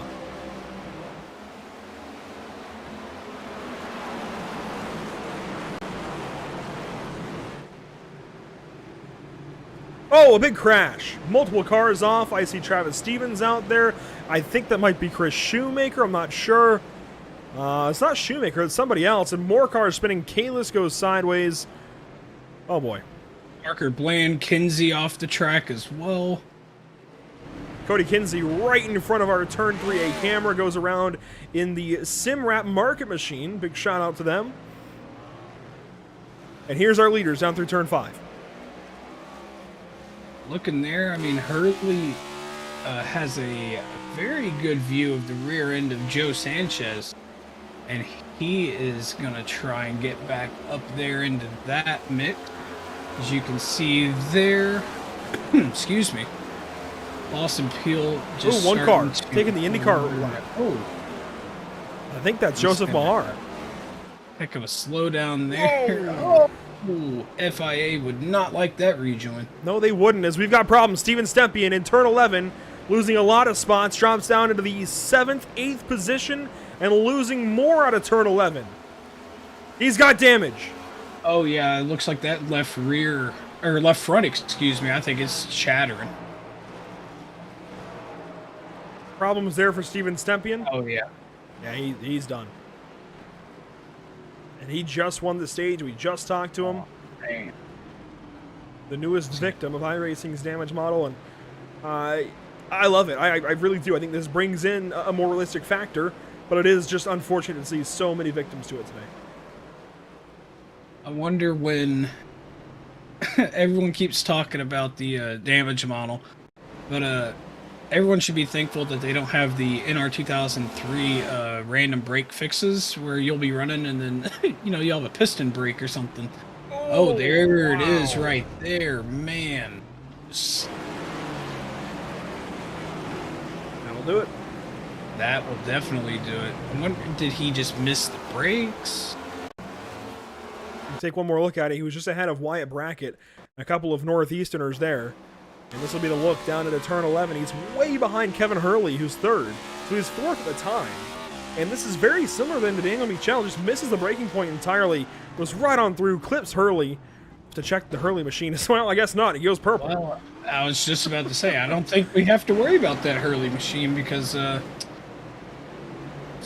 broke into the 15s, and I mean, just looking at the machine here on my end, his right front looks completely untouched. Stempien will fire back around and get back into the pit lane.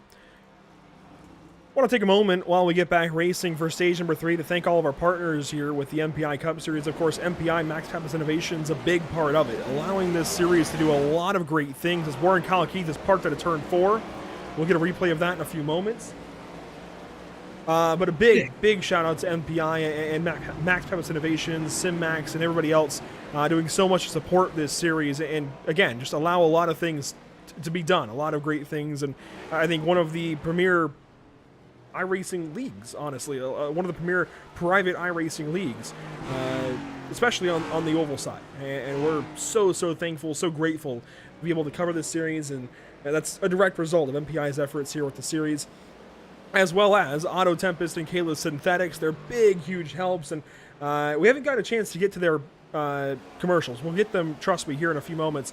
But a big shout out to them. They do so much again for this series. Everybody on this tower graphic is a big part of why this series sees so much success, sees all of these drivers and teams show up every week, week in, week out, and give their all. And specifically, I really want to talk about Kalis Synthetics, an independent dealer of Amsoil lubricants serving the USA and Canada, providing custom engine lubrication solutions to all types of consumers, from residential lawn care crews, race teams, to hauling fleets. They have the products and expertise to help you save time and money.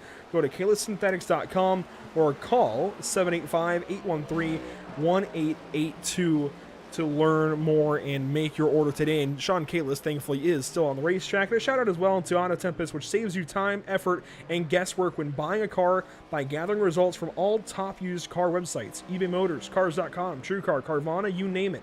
Nowhere else will you find more listings in one place, and Auto Tempest makes it easy so you can spend less time looking for your ideal car and more time driving it, which of course we all want to do. So a big shout out to all of our partners with the MPI Cup Series. You know, my brother's looking for a new car, so I may have to send him over to Auto Tempest. So exactly. See, I just learned something new today, and that's why all these partners are so great, because we can use them in everyday life, right? Whether it's Max Campus Innovations with a brand new racing wheel, whether it's for a racing car or your iRacing rig, either way, they can help you out with, of course, their SimMax line of products. MPI has got you covered. Of course, Auto Tempest if you're buying a new car, and many people are these days. And of course, Kalis Synthetics as well. If you buy a new car, you need oil to put in it, right? So check out kalissynthetics.com. They can get you sorted. Now, while these guys run, we've got 22 laps to go that last time by the start-finish line. Parker Bland has got a mirror full of Garrett Brown down to turn number 4. Parker was actually one of those cars that went off in that later incident that happened on the restart. So, I mean, he lost a couple spots. I believe he was up in top 10, and he's sitting in, I think, 14th.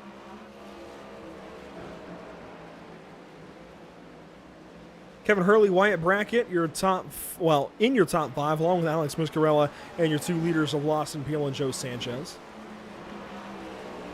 Justin Erb is worth talking about in this top 10, Trey. He's actually in 9th. We've seen him struggle a lot today.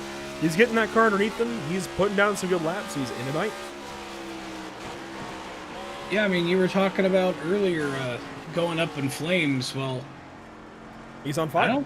There you go. You did it again. Maybe he could use some Pepsi to cool off.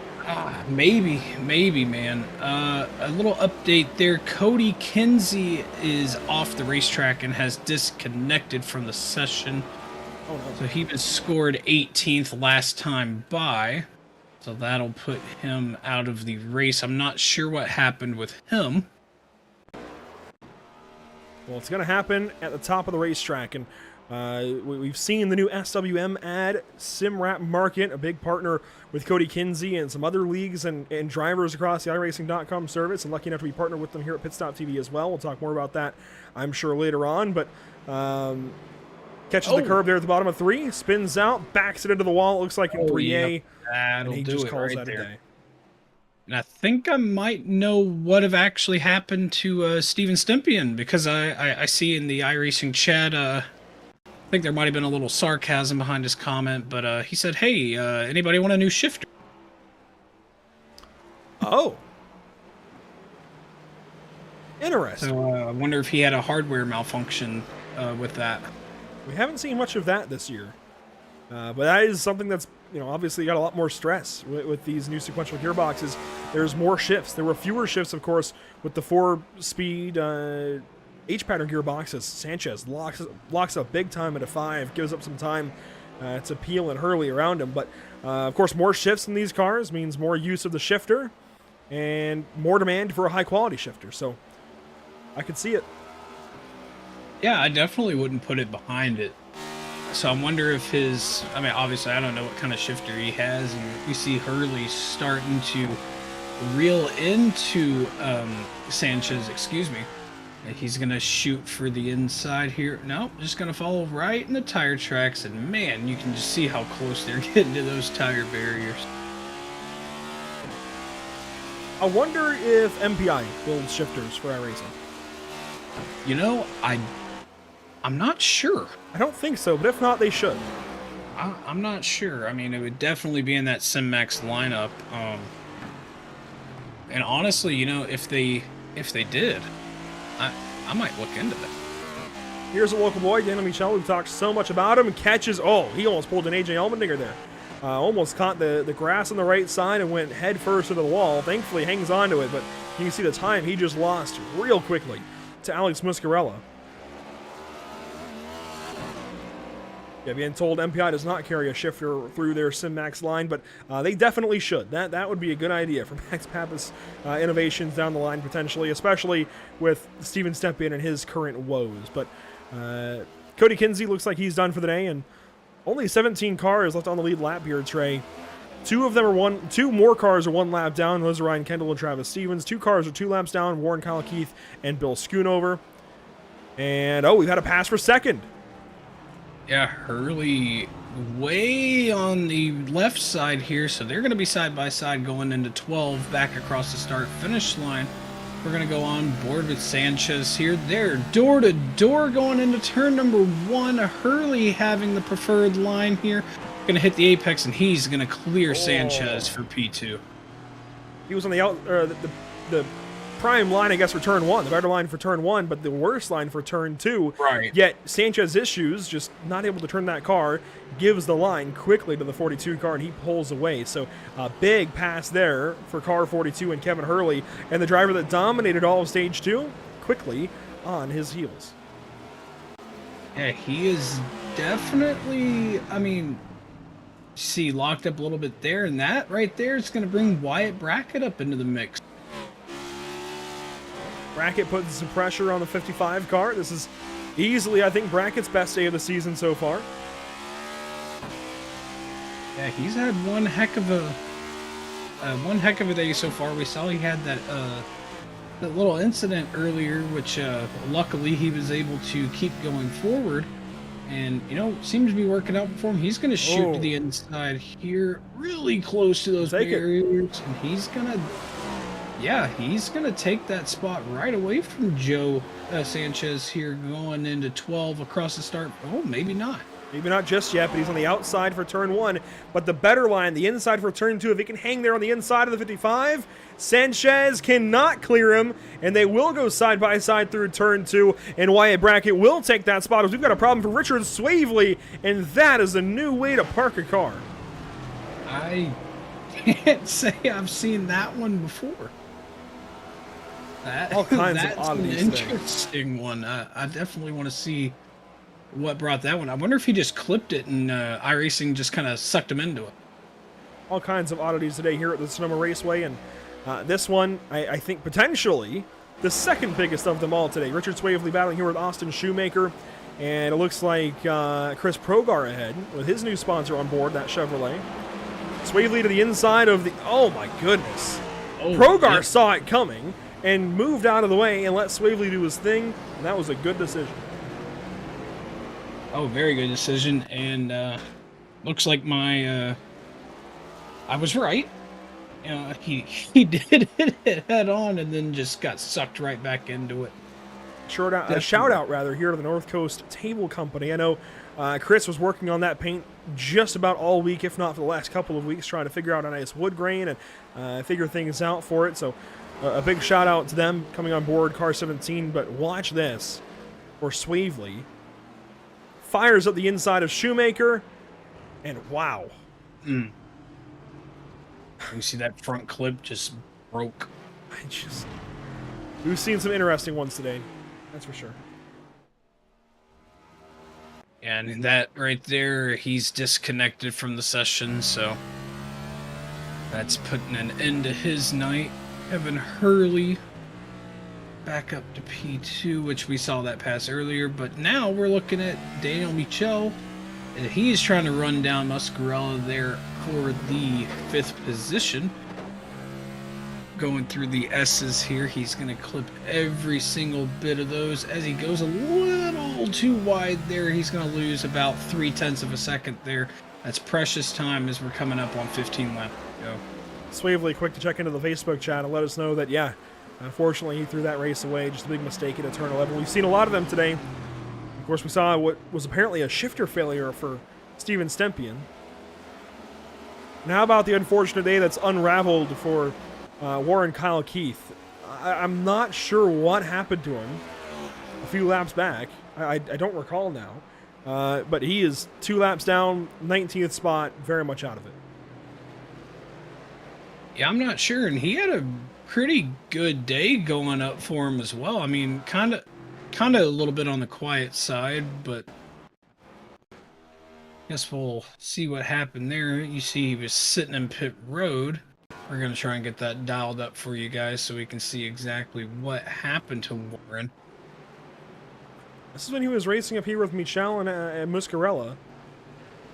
We'll just kind of go along with it. I recall in it. Oh, it was at a turn 4. That's right. When we went to, or when I read out those ad reads. So I wonder if he hit the curb and just spun out. Or maybe he got hit. You can see Michel closed in big time in 3A. He checks up for Muscarella. And Michel gets on the back of him, and I think just got that car loose. And I don't know. That's a very odd way to spin. And a very inconvenient place to spin out. You can see there. But you can see there, I mean, just nowhere for him to go. So he just had to lose all that track position. Let's check this out one more time. This is really odd.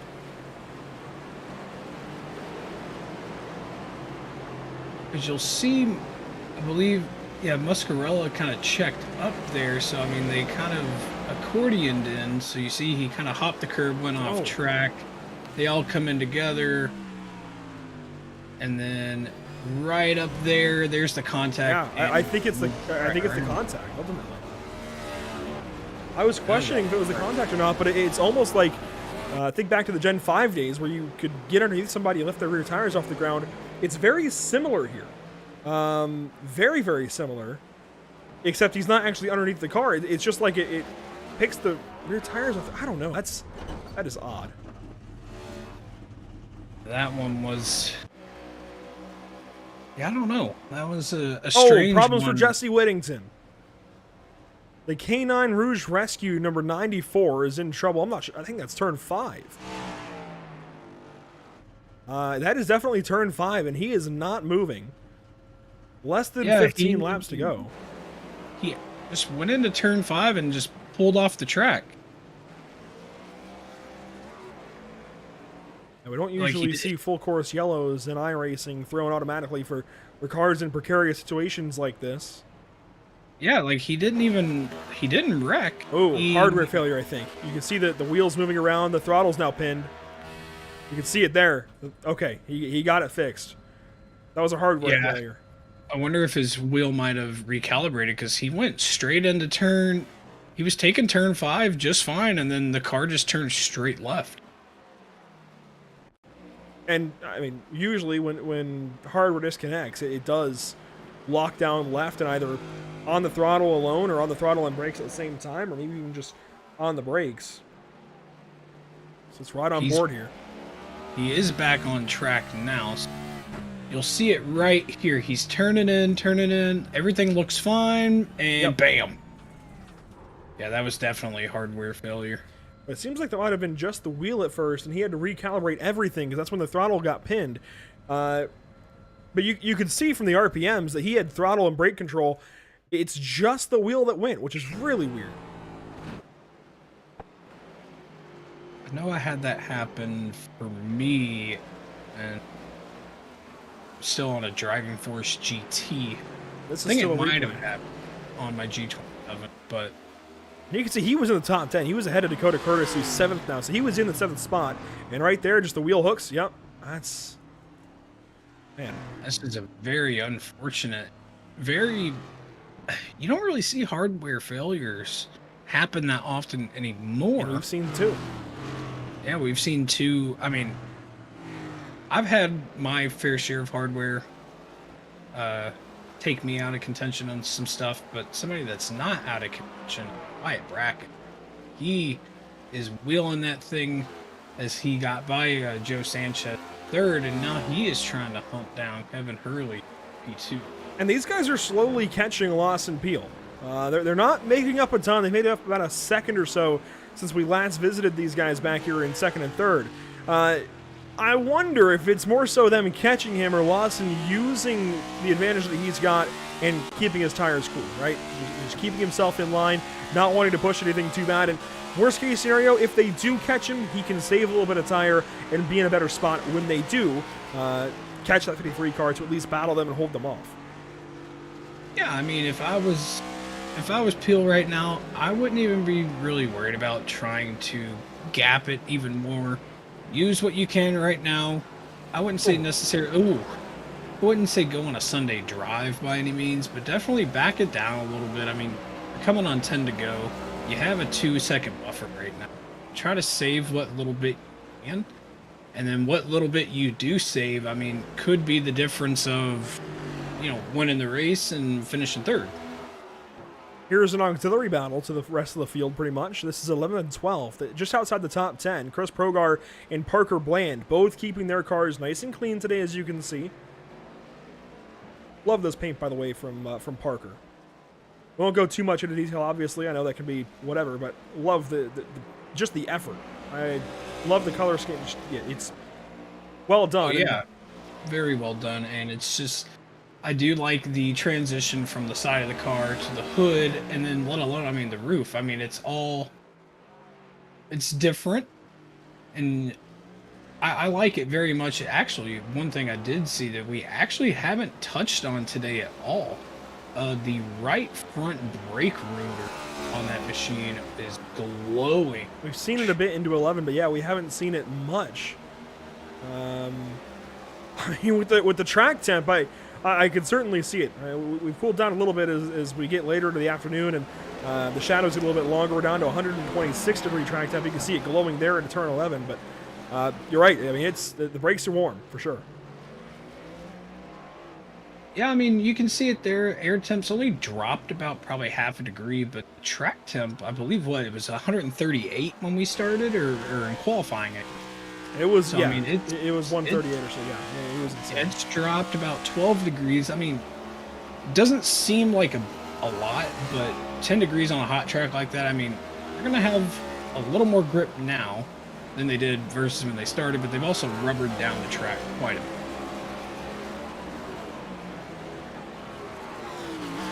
Watching these guys work out at turn 11. This is Kevin Hurley and Wyatt Brackett. We've slowly been talking more and more about them, and we're now down to 9 laps to go here, Trey. This is the battle for second, and they've lost now a second to Lawson and Peel. As soon as we mentioned that Lawson had given up a little bit of time, he went and gained it back, while these two do battle for the second spot.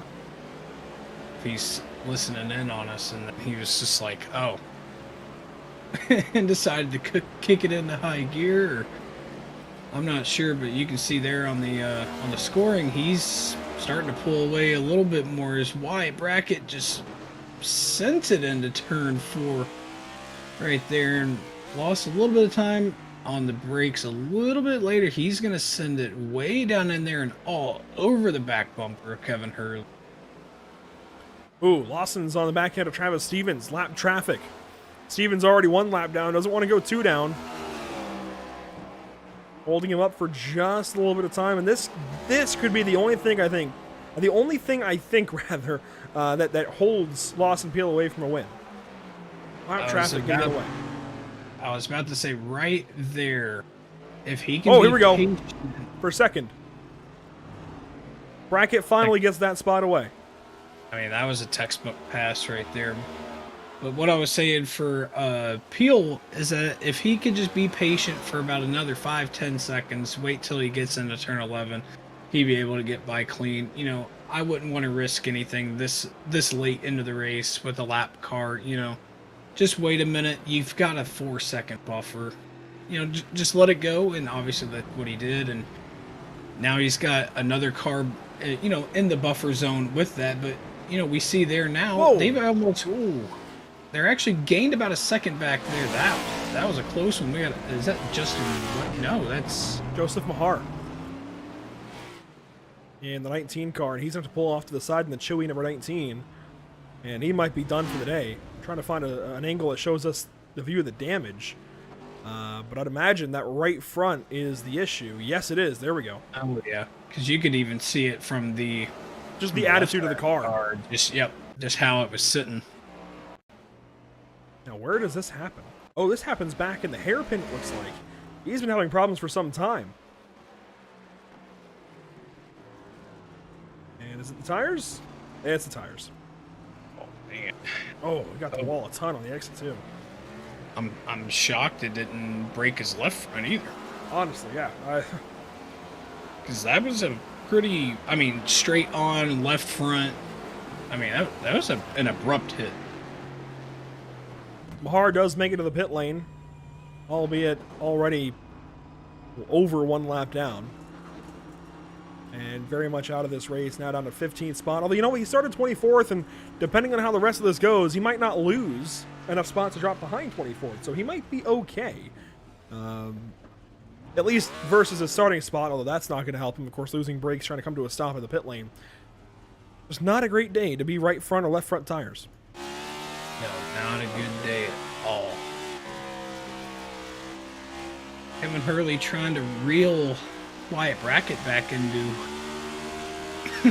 his sights here as he is all over the back bumper there. You see he kind of let up a little bit there. He's going to use this, try and pass him just like Wyatt did a lap or 2 ago. I don't think he's going to get that there, but he's going to remain at the tire tracks of that 10 machine. I just think the 10 is better.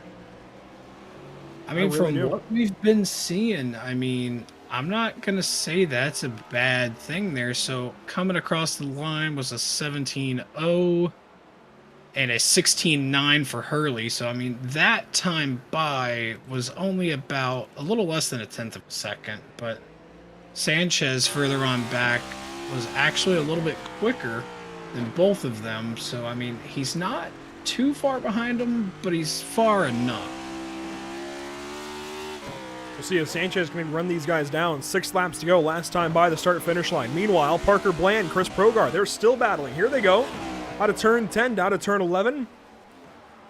And the number 01 on the outside can't quite set up the North Coast Table Company 17, but he gave it a shot in the shorts. Certainly tried. Not able to take that spot away.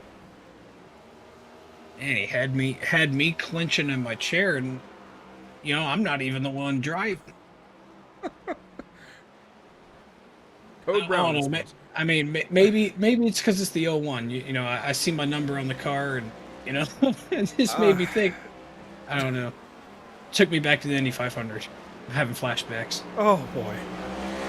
Speaking, of course, of the IORL Indy 500 that we covered a few weeks back, about a month ago now. Yeah, it's been a little bit. Yeah, 3 weeks or so.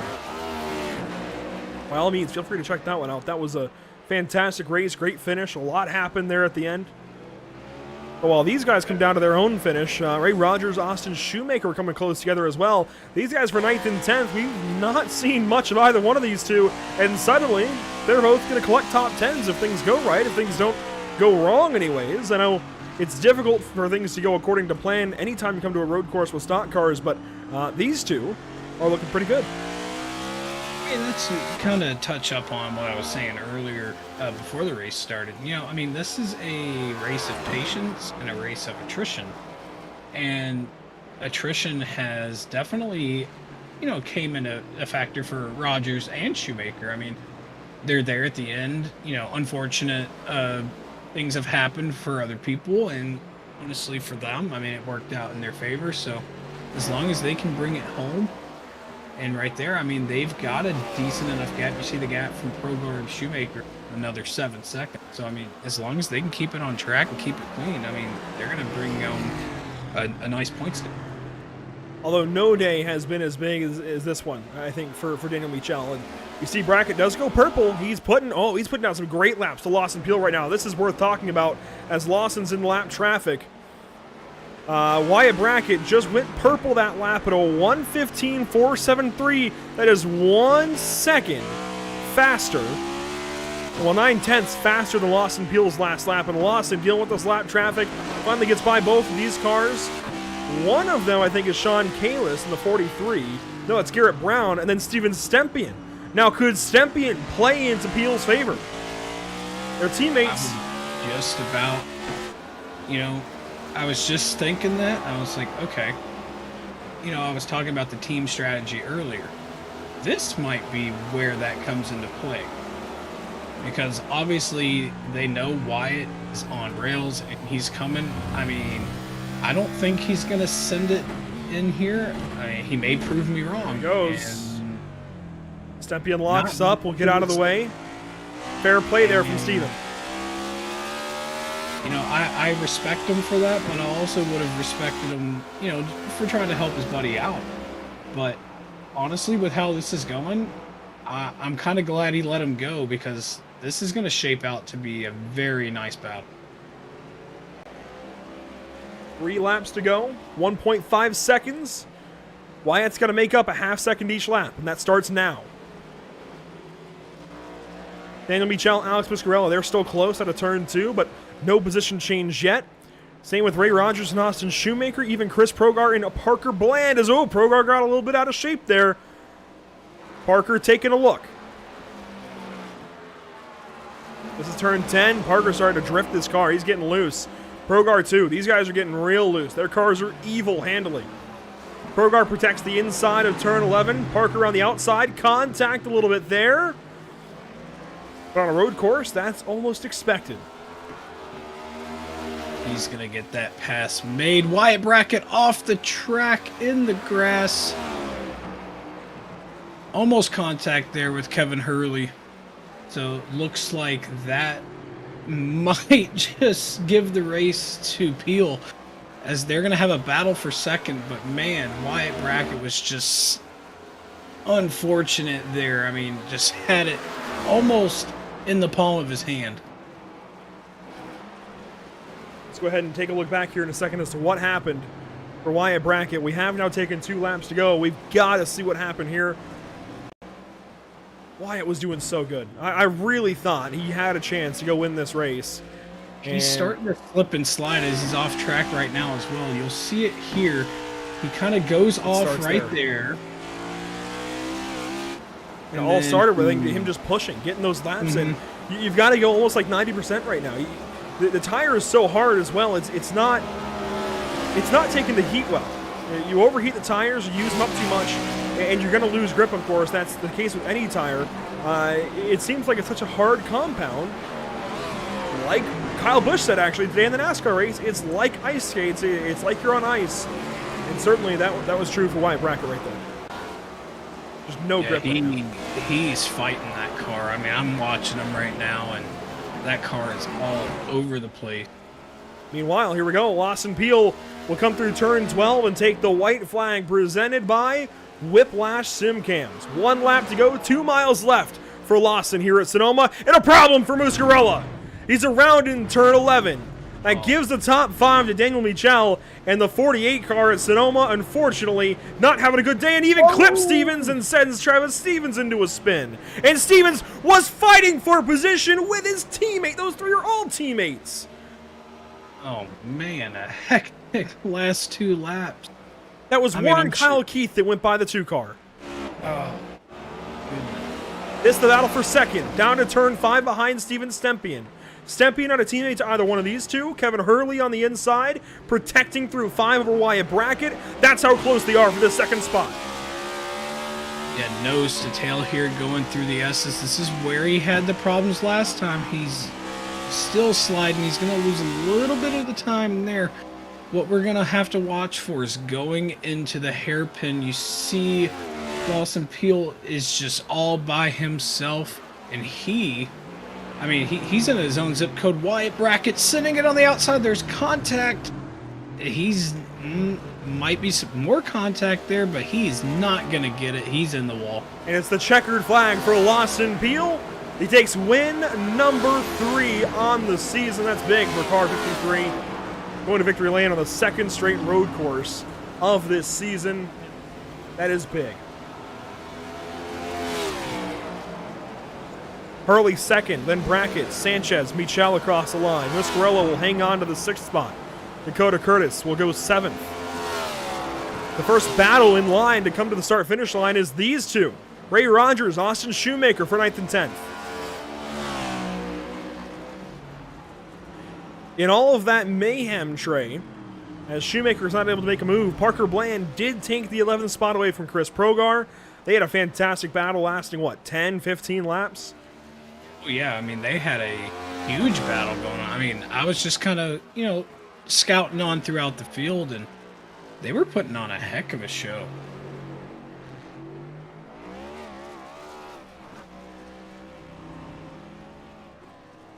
So race complete for Parker Bland. They'll come across and officially take 11th place. Chris Progar, Kip Easley, the next 2 across. And Easley almost had a chance to get after Progar. Yeah, he almost had that there. I mean, about a second difference there across the line. Man, Lawson Peel. I mean, just strategy worked out there. We were talking about that earlier, and just I thought Wyatt Brackett might have had something for him, but didn't seem like he had it there as he was fighting the tires, and he is going to burn it down. Well-deserved victory, and I mean, honestly, I believe it. He was saying he wasn't, or was it Steven that said he wasn't too hot on the road course? Well, Lawson, when he won at COTA 2 months ago, talked about the fact that he didn't feel like he was a road course ringer at all. Didn't feel like he was a road course driver, and was surprised that he got even that win. Steven, I think, was mentioning the fact that he hates Sonoma. It usually doesn't go well for him, this and that. But Lawson is usually a guy for those ovals, was so hyped after he won at Kansas. I'm very surprised to see him back in victory lane. as far as that goes, but not surprised as a driver goes that he's back in victory lane on a road course, this time at Sonoma Raceway. Fantastic job out of car 53 this evening, and we'll get a chance to talk to him here in just a moment as we bring in driver of the 53. Lawson, you won stage one. Your teammates around you had this issue, that issue, but you were able to hang through and bring DBR a win here at Sonoma. Yeah, I wasn't really able to get into my rhythm there in stage two, but yeah, stage three was able to just get right in that rhythm pretty quickly and get out there. And there were definitely plenty of guys keeping pace with me, but you know, thankfully never had too big of a challenge and was able to just take care of it and bring home another win that feels real good. 50 laps led out of 75 here. That's, well, 2/3 of the race. How do you do it? I know you talk about wanting to get to these oval tracks and specifically these oval tracks over the summer and show what you've got, but it seems like you've got the knack for road course racing, at least in this next gen car. Yeah, the next gen car and road has suited me a lot better than previous cars. It's just all about a rhythm, you know, just you know, figuring out how you want to attack the lap and run your lap and repeating it time after time, and just doing better than everyone else. I mean, this is a track where you have to push to be fast. You can't really, you know, take it easy and be comfortable and conservative like I prefer to do. You really have to push the envelope if you want to have speed. So you just have to adapt to that and yeah, just get in a rhythm and make good laps, and was able to do that. So car 53 goes victory lane for the third time this season, now tying Steven Stempian and Mario Miranda. Obviously, this race to the playoff is getting tight between you three. How do you take advantage next, I guess? What do you do going into Nashville next week and then Road America in 2 weeks now, another road course where it seems like you are the guy to beat? Yeah, Nashville's a little bit of an unknown. I don't have too much experience there. We'll just kind of see what that brings. But the next, you know, 6 or so after that, I'm really looking forward to starting with Road America. And, you know, we got Pocono and Indy, Michigan in there. So really looking forward to a lot of those coming up. But yeah, next week, not too sure. We'll just have to see what we got and, yeah, just try to have another good race. Well, congratulations, Lawson. You're turning this one into a really, really strong season. And if you feel like your best tracks are coming up, car 53 might be the best one to watch for this season. I know you're battling guys like Mario Miranda and your teammates out there, but you're looking good, buddy. A third win of the season. Congratulations. Live it up with your teammates. We'll talk to you later. I appreciate it, Andrew. That's Lawson Peel winning a third race on the season, tying season leaders Steven Stempian and Mario Miranda. Mario, of course, not here this evening. Stempian goes, let's see, Steven will finish well down the order in 20th position, so Steven still gets the top 20 out of it, but Lawson Peel really showing who's boss this evening, and it might not be a championship swinging kind of night for any of these guys, but it's certainly showing why Lawson Peel is in this position and that he can win more of these races. Yeah, I mean, he did a excuse me, one heck of a job tonight. I mean, you said he didn't think of himself much as a road course ringer and, you know, looking for these, but I mean, you said he won COTA and he came here and showed that he's got the knack for it, at least in this next gen car.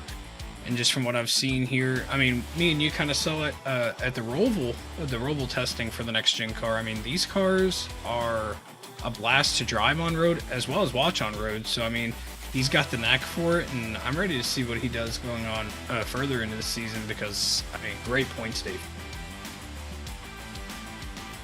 So one heck of a day here at Sonoma Raceway. Let's go ahead and go through our unofficial race results. They stand after 75 laps of racing. Lawson Peel with the win. Kevin Hurley second place. Wyatt Brackett third in that battle. We'll talk to both of them after a quick break in a few moments. Joe Sanchez goes fourth. Daniel Michel in fifth. Alex Muscarella in sixth. And that battle, of course, went to Ryan a couple of ways, but Michel, my goodness, that comeback from flipping earlier in the day. Let's not forget the fact that car 25 was on its lid in stage one, under green, got no yellow flag, and still finished fifth. I've never before seen that. I'm not sure how that happened, but it did. Dakota Curtis goes seventh, Justin Erb eighth, Ray Rogers ninth, and Austin Shoemaker collects the top 10 today at Sonoma. 11th, Parker Bland, Chris Progar in 12th, Kip Easley 13th, Garrett Brown 14th, Jesse Whittington 15th, Ryan Kendall 16th, Warren Kyle Keith after that incident there in turn number 4 rounds out 17th, Travis Stevens 18th, Curtis Kelly 19th, and Steven Stempian, after some hardware failure rounds out our top. Finishing 21st, you'll find Joseph Mahar in car 19. He had a lot of struggles today, 8 laps down. Brandon Banks along with him in 22nd. Bill Schoonover, 11 laps down in 23rd. Justin Hendry in 24th. Casey Knighton and Brad Fulham both 12 laps down today at the end of it, 25th and 26th. Then Sean Kalis in 27th. Richard Swavely, Cody Kinsey, and Charles Feltz round out your top 30. And rounding out the field, Justin Winters, looks like he had some internet issues, ends up 31st. Chris Shoemaker, 32nd. Dustin Reeves, 33rd. James Kunkel, 34th. Isaac Mott, 35th. And rounding out our field, Logan Sturgeon in 36th. So 36 cars this evening, and definitely not 36 of them finishing, but I want to say around 25 of them finished this evening at Sonoma, which is still a good number of cars finishing this race, considering everything we saw today, Trey. We saw wheels breaking, toe links completely snapping. We saw drivers flipping, cars getting stuck in tires. We saw everything that you could possibly wish for at Sonoma, aside from these guys taking the jump in turn 2. So we certainly saw a lot here, and I'm sure we'll see more as the season goes on, but this is going to be one of the big races of the season, I think, when we look back at it. Oh, definitely. I was, speaking of the jump in turn 2, I was kind of hoping he'd hit that jump right at the end to send it off.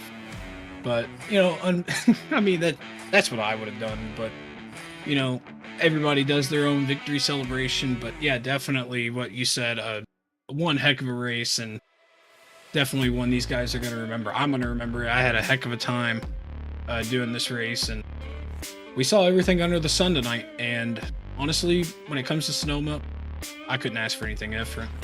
We're not quite done this evening. We're going to take a quick break here at PitStop TV and back to you in just a few moments with 3 more interviews, actually. We've got, of course, the rest of the top 3, Kevin Hurley and Wyatt Brackett ahead, and then Joe Sanchez. We talked a lot about him, Trey. We didn't talk to him yet, so we'll get Joe Sanchez as well. So those are the drivers you have to look forward to. If you're a fan of them or even just a fan in general, by all means, stick with us here.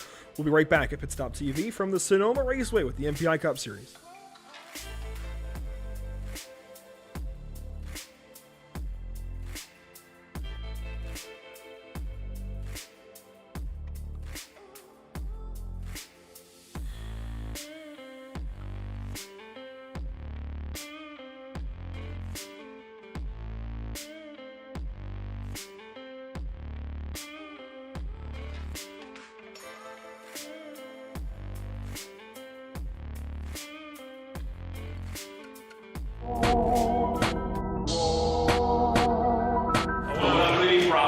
Is that I own MPI, the steering wheel company, and I'm building the steering wheel. This is my creation. This is yours. Yes. It looks sexy. The steering wheel, it's a very unique thing. It's shaped on the hand of Scott Dixon. His hand. Yeah. This grip has 27% more grip feel than suede. Scott in the race is gonna make less effort when he drives. When you're in the car, it's like having 40-pound dumbbell like this, maybe more in the car. For how long? 3.5 hours. Average heart rate in the car, never below 150. Never below 150. You need to be a real athlete to drive. Yeah. They exercise every day. So this is my creation. Amazing. And we did.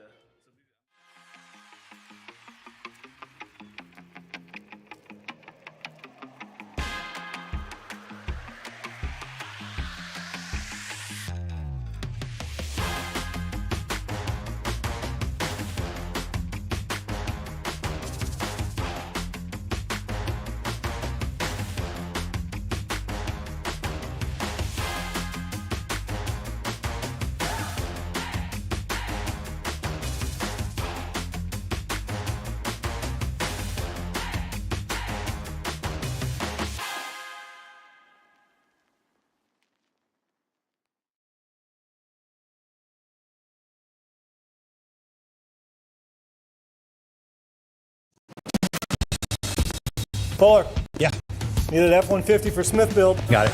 Yesterday. I know. Don't forget my BMW. Gotcha. Check this out. All the major online automotive sites in one place. BMW, Done. F-150, done. How's he do it?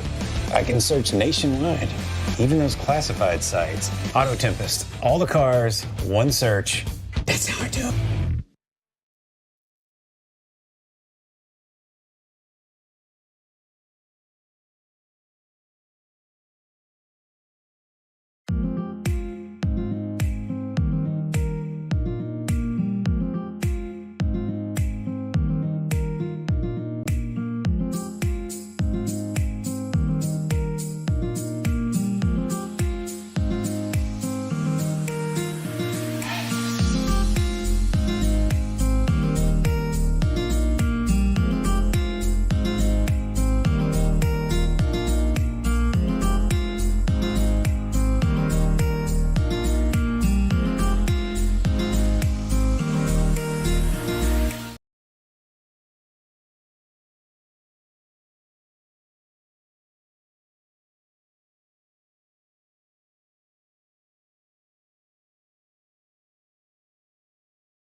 "75 laps of racing in Napa Valley, California, done and dusted, quite literally in some cases, and it's Lawson Peel out front when things are said and done." Let's go ahead and get right to it. Second place, Kevin Hurley in car 42 this evening. He was fast all night long and certainly showed it throughout the course of the day. And Trey Patton here is driver of the 42.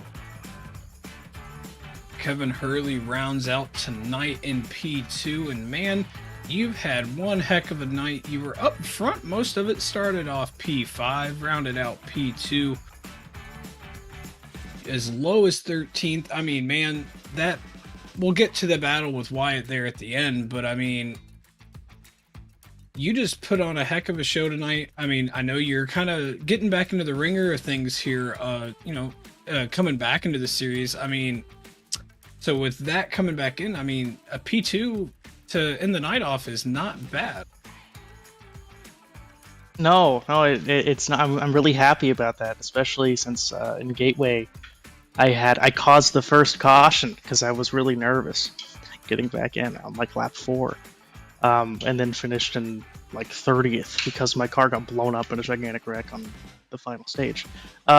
So yeah, I like the new car. I haven't really raced it until last week.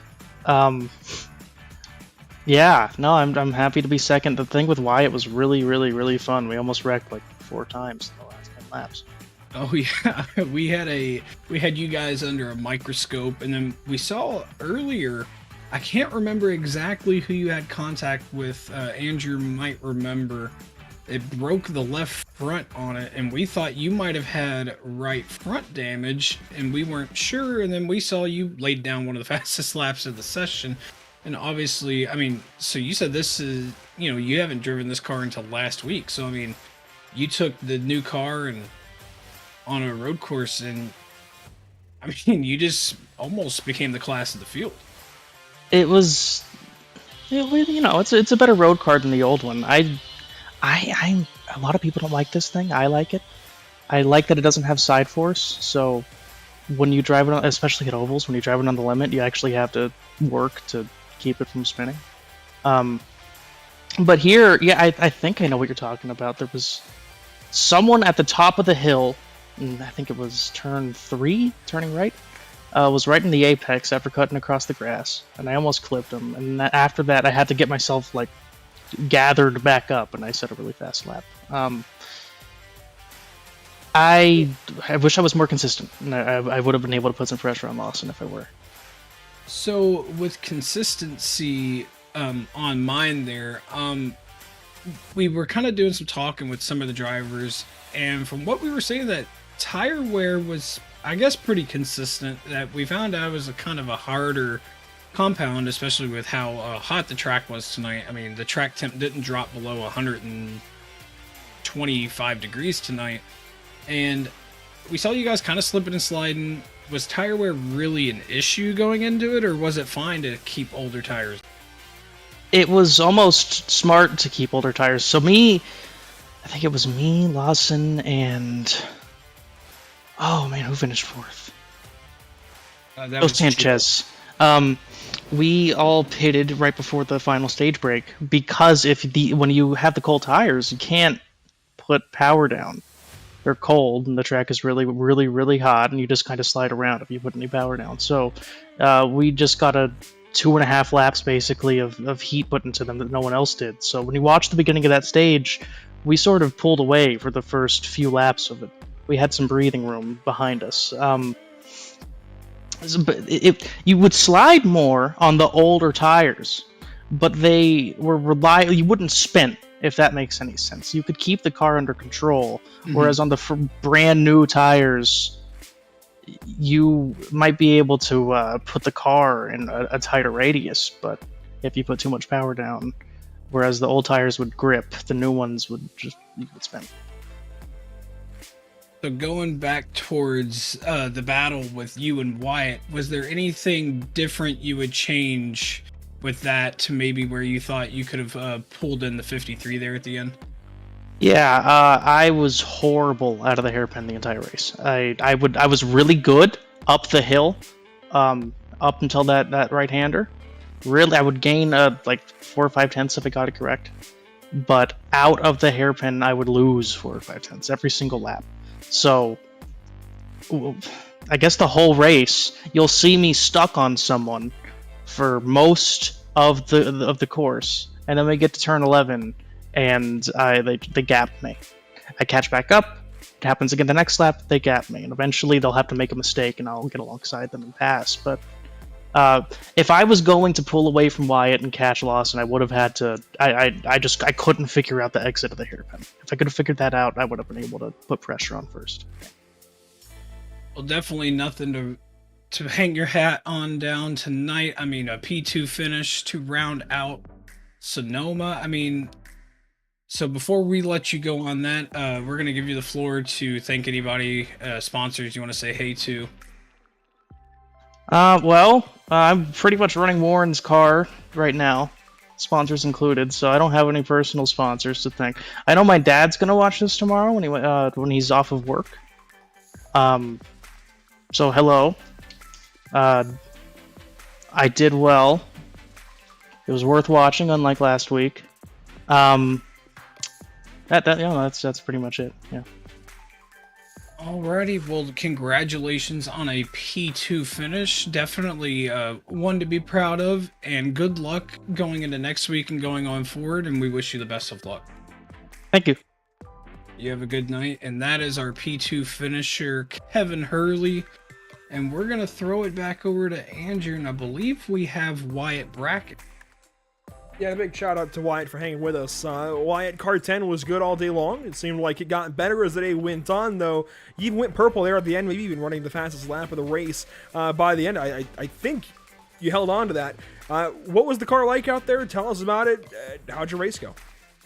The car felt excellent, man. It was definitely a 10 out of 10 race. I definitely felt like I could have taken P1 tonight, but I just lost and got too far out, and I got stuck behind Hurley there for a while, and just there at the end, I just put the laps together until like 3 to go, and I went off the track. Just lost focus there for a second. So I feel like if I got around Hurley much sooner, I would have had a chance at Lawson at the end. But now we theorized you maybe burned the tires off a little bit, ran those couple of heaters, and just got a little bit too hot. It sounds like you lost focus more than you got your tires hot. Is that the case? yeah, I queued up to talk to my teammate because we were chatting, and it just threw me off there for that split second. And as soon as you get thrown off for one spot, it takes you a couple turns to gather it back together. So that's all that happened, but not a big deal. We still came home with P3, had a lot of fun racing with Hurley. So it was a good race overall. Got some bonus points too. So good points day. A lot of speed out there for car 10, and it seems like you're getting better and better as the season goes on. How do you feel about Nashville next week? Of course, the big music theme around that race, and then Road America in a couple of weeks' time when we come back after Podium takes over next week. It seems like the summer stretch is treating you nicely. Yeah, I always start off slow, it seems like, in the beginning of the season, and I come on in the middle and finish strong in the end. So I'm hoping we do that again this year, and hopefully we can make it to the Final Four like we did last year and bring it home. But that's a long ways away, so we're going to focus on each race and just go from there. Well, Wyatt is certainly coming alive at the right time. Hopefully it extends off into the playoffs, and it seems like you're putting car 10 in a good spot in the point standings. That win is on its way. Congratulations on a podium finish this evening. We'll talk to you next week, or, well, next time we're here. Thank you, guys. That's Wyatt Brackett and car 10. Really, really strong effort today at Sonoma. We'll move on down the line then to Joe Sanchez, who goes 4th place tonight, Trey, and this is certainly a driver worth talking to. We talked a lot about him, didn't quite get to talk to him, and that's because he was playing that alternate strategy. Yeah, playing the alternate strategy. I mean, Joe, you were the talk of the booth tonight, man. I mean, I can't even pinpoint a lot of the things we talked about because it was just so much. But one thing is that we noticed that you were kind of pulling that, we called it the NASCAR strategy, where you were kind of pitting before the stage in to try and get that track position. And obviously it worked out quite a bit for you. So how much did those 2 extra laps on the tires mean going into the stage? I don't think they meant anything poor. I think they, if anything, they helped, just because the first couple laps on new tires are extremely slick and you're sliding all over the place. So having some heat in them there going into that second stage really helped. But you know, having clean air out in front was very important. I think that's what my downside was going into stage 3. I thought I could get right in front of Lawson there on coming out of the pits there, but he just beat me by, you know, a corner. And I think that was a pivotal moment in the race. But following was definitely a lot harder because you definitely can't use your normal braking zones, so you're more apt to have mistakes. But congrats to him. He definitely was the class of the field there. He had everybody covered, but you know, obviously the clean air was king. But you know, I'll take a top 5 all day on a road course. I do remember, cause we were watching that very closely. The him coming off of pit, or you coming off of pit road and everything. I believe the difference in time there was like 0.7 of a second. I mean, it was very close between your pit stop and his. So I mean, as you said right there, you know, the corner advantage and clean air being anything there. You know, going into that, is there anything you would change? I think I lost a little bit of time getting into the pits. It's really kind of tricky where coming around the corner where the first timing line is, because it's a completely blind corner. So I think I lost a little bit of time right there. So if I could have made up a little more there, I think I would have been able to get out in front and then manage the race a little bit better than that. But like I said, he was the class of the field the whole race. Sucks that the 25 Michelle kind of lost it there on that first turn. It was definitely sketchy on cold tires, so I could definitely see what happened there. But good day for a lot of the team to continue to pad the team points. Yeah, definitely nothing to hang your head down on. I mean, a P4 finish. Excuse me. Anybody you want to say hey to or say thanks to for your P4 run tonight? Thanks for you guys for doing a great job broadcasting, and all the admins for putting on the league each and every week. It's a lot of work to run a league. I've done it before, so I don't envy them having a huge league like this. So just shout out to everybody who makes this possible, and then of course my teammates for continuously making each other better each and every week. I think each and every week we don't know which one of us is gonna contend for the win. I think each and every week all of us can, so it's pretty cool to be a part of this Drinker Bros racing. Definitely having teammates, to help you guys push each other forward is definitely something you want to surround yourself around and be a part of. Well, congratulations on your P4 finish, and use that momentum going forward into Nashville, and good luck. Thanks, guys. Alrighty, so that is P4 finisher Joe Sanchez. And, you know, honestly, Andrew, with that, I mean, that ending the night there, I couldn't have asked for a better race at Sonoma. I mean, we saw it. Yeah, again, I think we saw just about everything this place has to offer, and certainly came together in a nice way for some drivers and a not so nice way for other drivers out there in the field. Once again, a big shout out to all of our partners here at the MPI Cup Series. Of course, Max Pappas Innovations, Auto Tempest, KaylaSynthetics.com, and SimMax, and our partners here at PitStop TV, Whiplash Media, SimCams, SimWrapMarket.com, and Permanent Makeup and Cryo in Maine. That will do it for us as far as the coverage aspect, Trey, but we've still got a lot of races to go this season. You can see here the schedule of races for this season and the schedule of races that we're covering. We're off next week.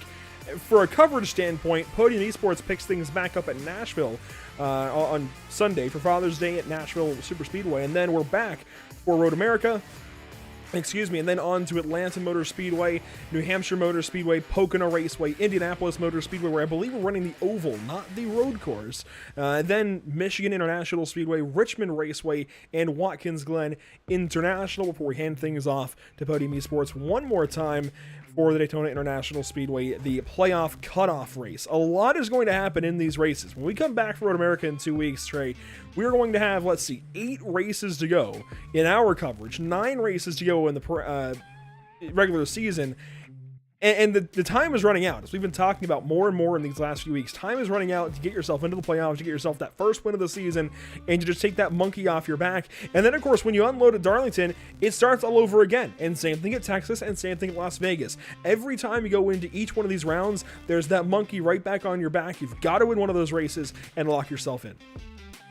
Well, most definitely. I mean, going in, just a playoff round, it's definitely stress inducing. I mean, I've done it in some of the leagues that I've ran in, and unfortunately, being in the position to where you have to win, I mean, getting the monkey off your back, I mean, it's just one of those things. It puts so much pressure, and it's stress inducing.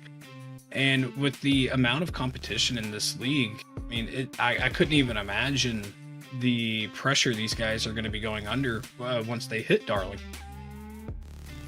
Upcoming broadcasts here at PitStop TV, there are a few of them, beginning with the Outlaws Sim Series from the iRacing Super Speedway. One of the coolest places to race on iRacing.com is the iRacing Super Speedway, of course, modeled after the Coca-Cola Super Speedway of past games, we'll say.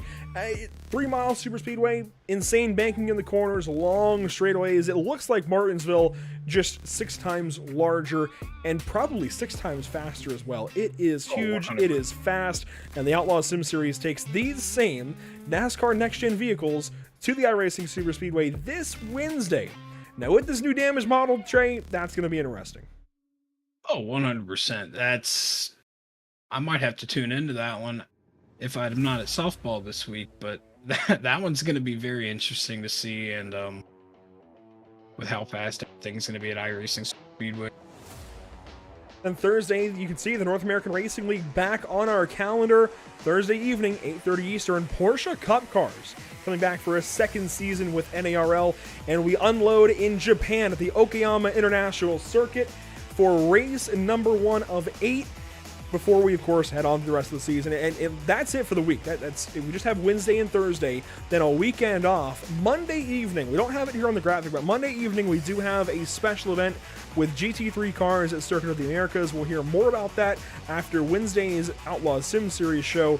But after Monday evening, anyways, we, of course, go on to the Outlaw Sim Series at New Hampshire Motor Speedway next week. And again, we don't have coverage of the MPI Cup Series this coming weekend at the Nashville Super Speedway. That will be on Podium Esports, should everything go right. I know we said that for Richmond too, but I really have Faith, it should be on Podium Esports. We'll, of course, let you know if there is a coverage change. The Podium Esports and their fantastic group will be taking back coverage. I'm not sure who's going to be on the mic. I wonder if Derek Watson will be back on with them. Derek helped us out at Richmond when we took over coverage in that one-of-a-kind scenario, so I think you'll hear Derek Watson again, but I'm not sure who else from their team will be on that one. So keep an eye on Podium Esports social media channels. I know they got Facebook and Twitter, their most primary places, and I'm sure they'll be streaming on Twitch. So again, keep an eye out on Podium Esports. They will have coverage for Nashville Super Speedway and the big-time Music City theme. It's going to be very cool, seeing a lot of the paint schemes on track. So I think for that reason alone, it's worth tuning in Sunday, a week from now, to see how that one goes at Nashville, and then we pick things back up at Road America. Trey, a big shout-out to you for picking up coverage with us this evening, stepping in and helping us out. This was huge. Big help, and it seemed like it went pretty well. Yeah, I mean, kind of, I wouldn't say last minute kind of call to the booth, but close to it. You know, it's a little bit, and I was just in loose, so I mean, it was all right. So got some work done around the house, and hadn't been on one of these in a while, and I knew you needed the help, and I like Sonoma, so I think if you need anybody for Road America in 2 weeks, I think I might hop on that one too. Yeah, Road America, I think, is going to be a treat as well, and very much looking forward to the rest of the season here with the MPI Cup Series. Not going to lie, I didn't know what to expect when we unloaded at Circuit of the Americas way back when at the end of March, but I have quickly become a huge fan of this series and really feel like we're at home here covering the MPI Cup Series. A big shout out to, of course, all of our partners with the series, Dakota Curtis and everybody else making us feel at home. Of course, you can see MPI, Auto Tempest, Kalis Synthetics, and SimMax there at the bottom, and of course our partners here at PitStop TV, Whiplash, SimCams, SimWrap Market, and Permanent Makeup and Cryo in Maine. For all of us here at PitStop TV, Trey Patton on the mic with me this evening, and everybody else behind the scenes, be it Emerson Arden or Devin Zimmerman, Ed Schurer, or whoever else, JP Costa many times, thank you so much for tuning in. My name is Andrew Cardinale IV, and we will see you next time, hopefully, for the Outlaws Sim Series from the iRacing Super Speedway this Wednesday evening. Be there.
Fuller. Yeah.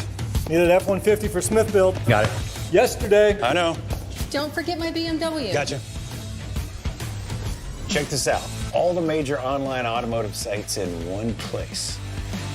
BMW, done. F-150, done.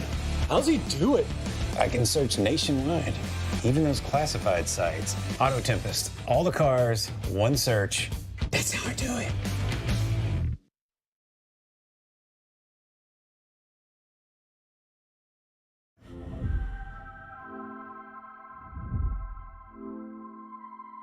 Hi everyone, I'm Max Papis, founder of MPI. Let me introduce you to a line that we developed in MPI that is really dear to me. The MPI SimMax. Obviously, SimMax, the guy here. The reason of birth of SimMax is the fact that nowadays I believe that sim racing and virtual racing is exactly the platform to start. I consider sim racing and virtual racing very similar to the experience I had in go-kart when I started in my racing. And let me introduce you to our line of authentic steering wheel created specifically for the sim community.